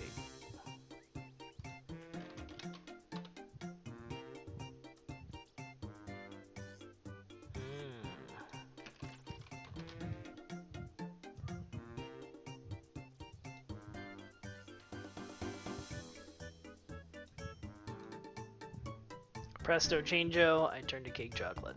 Okay. Great.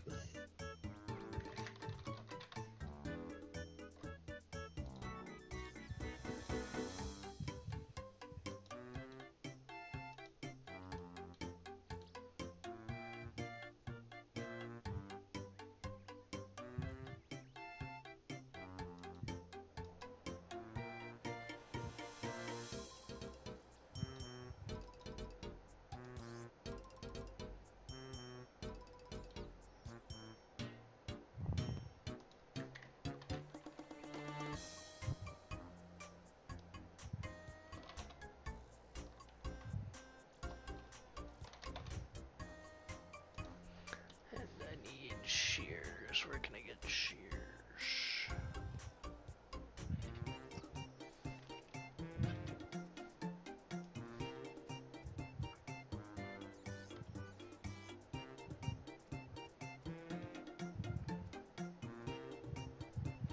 Mitchell General Store. Okay.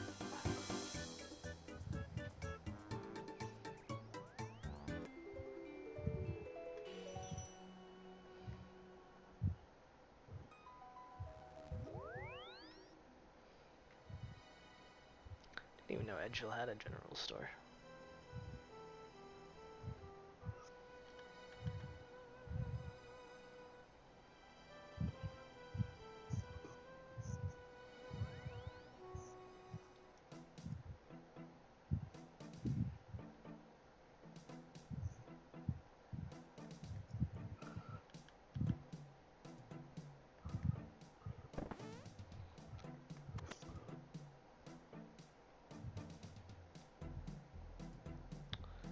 Ooh's the rake.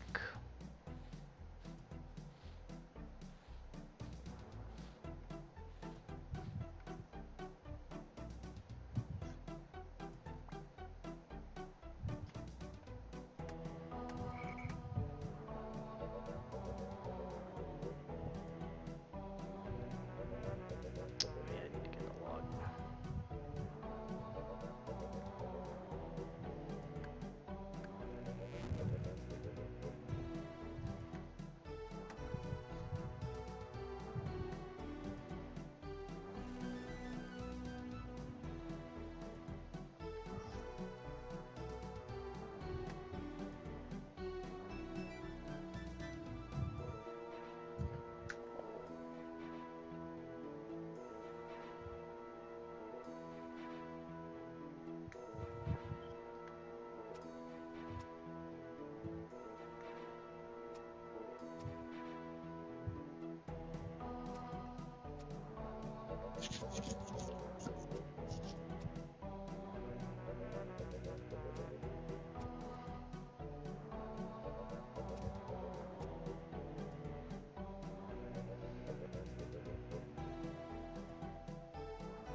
You need to wait 15 to 35 minutes for the potatoes to grow. The heck did you just say to me? I need to wait 15 minutes for the potatoes to grow. Sucks.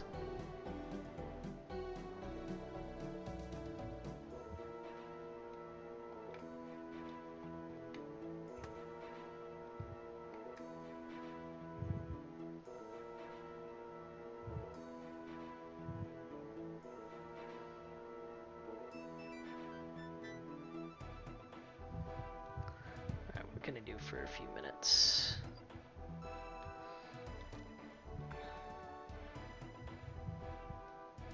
Well, I'm in Birthrope. You know what they say, when in Birthrope.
sec.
Alright, let's do our own plant contract, and then we'll go get ready for bed while we wait for these things to grow. Grow some lantidime. Okay.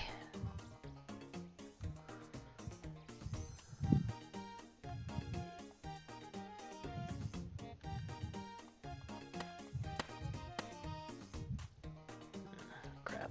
Crappy.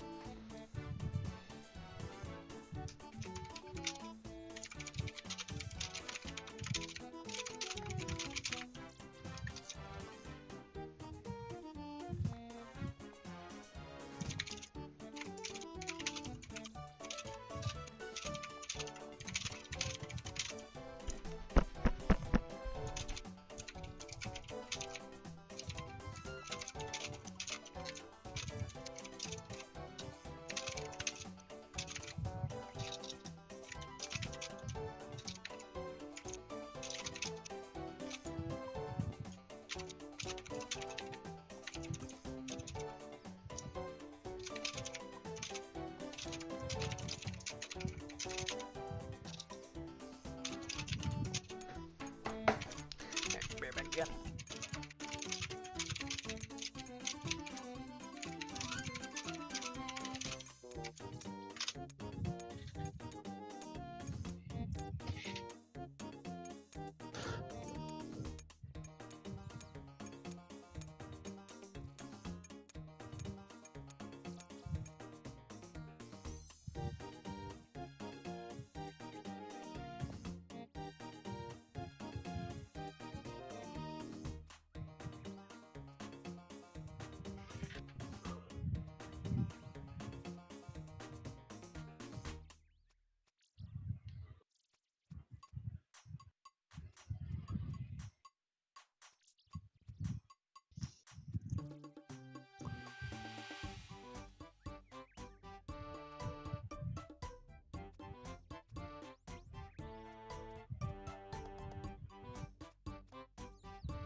I'm back.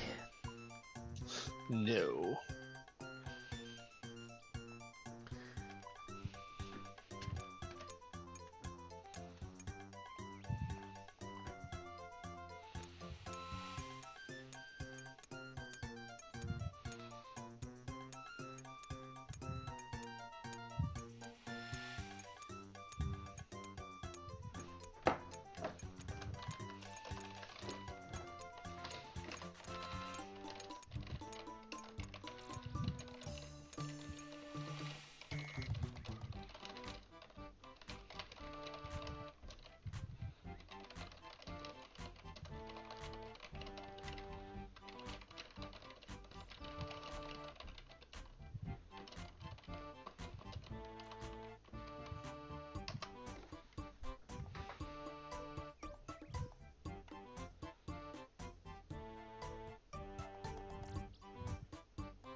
Just waiting for the potatoes to grow.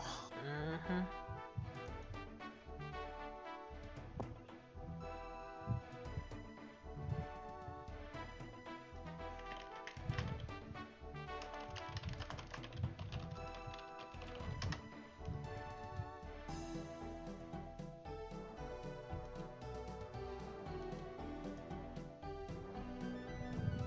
Ah! Okay. I don't feel so good. Hmm. He's dying. Yeah, let's go Has he duck tried bug. not? Yes.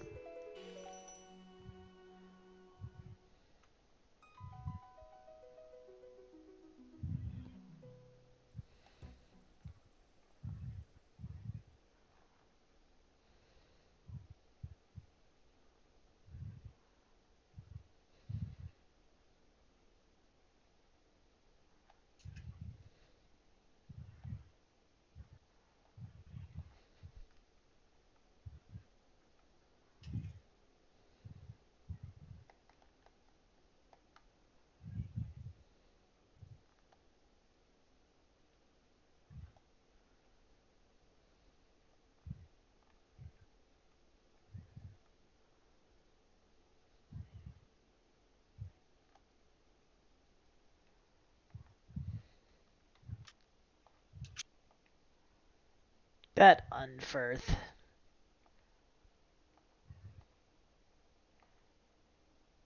He's a hypochondriac. He's not actually sick. Get ourselves a nurse hat.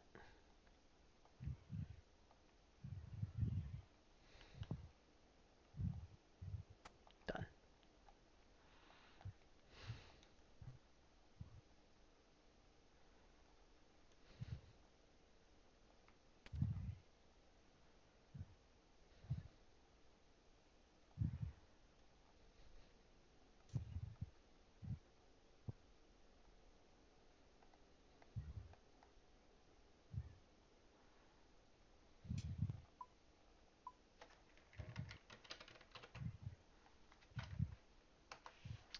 I need to go buy desert stuff. Frick.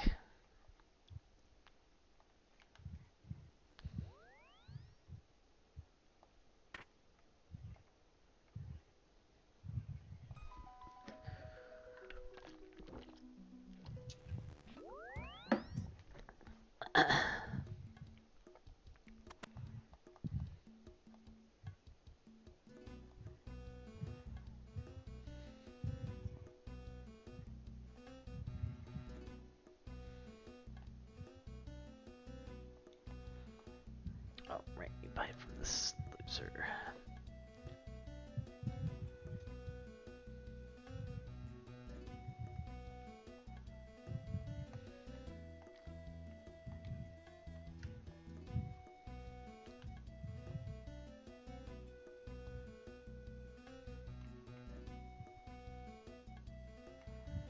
Desert shirt.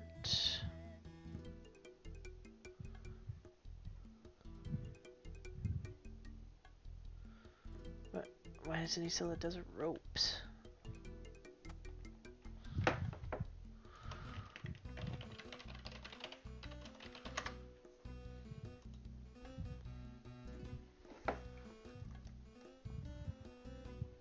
Chante Pass sells it. Fine.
There you are, Bob, you little rascal.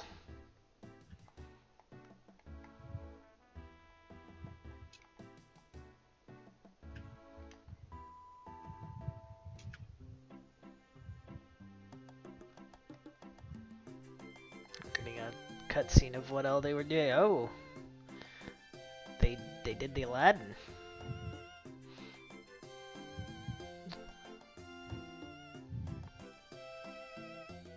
Ew. Yeah, they riding on a carpet, loving each other. Oh, the two cats? Yes. He's talking to King Black Dragon.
Now they're the Titanic. I'm on top of the world.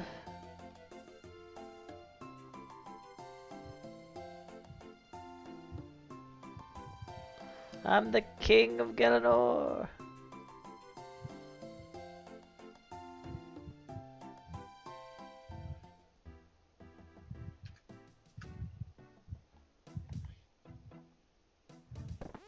What a quest, Mark.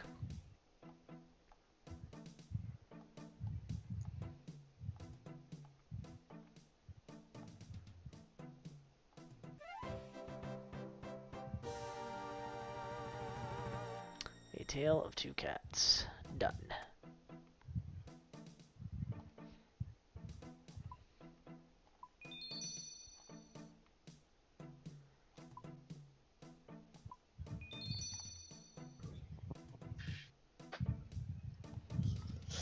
This guy just got a bunch of XP for something. Herb. Herb. This guy's got a level herb lore 'cause he didn't make enough baby stamina potions.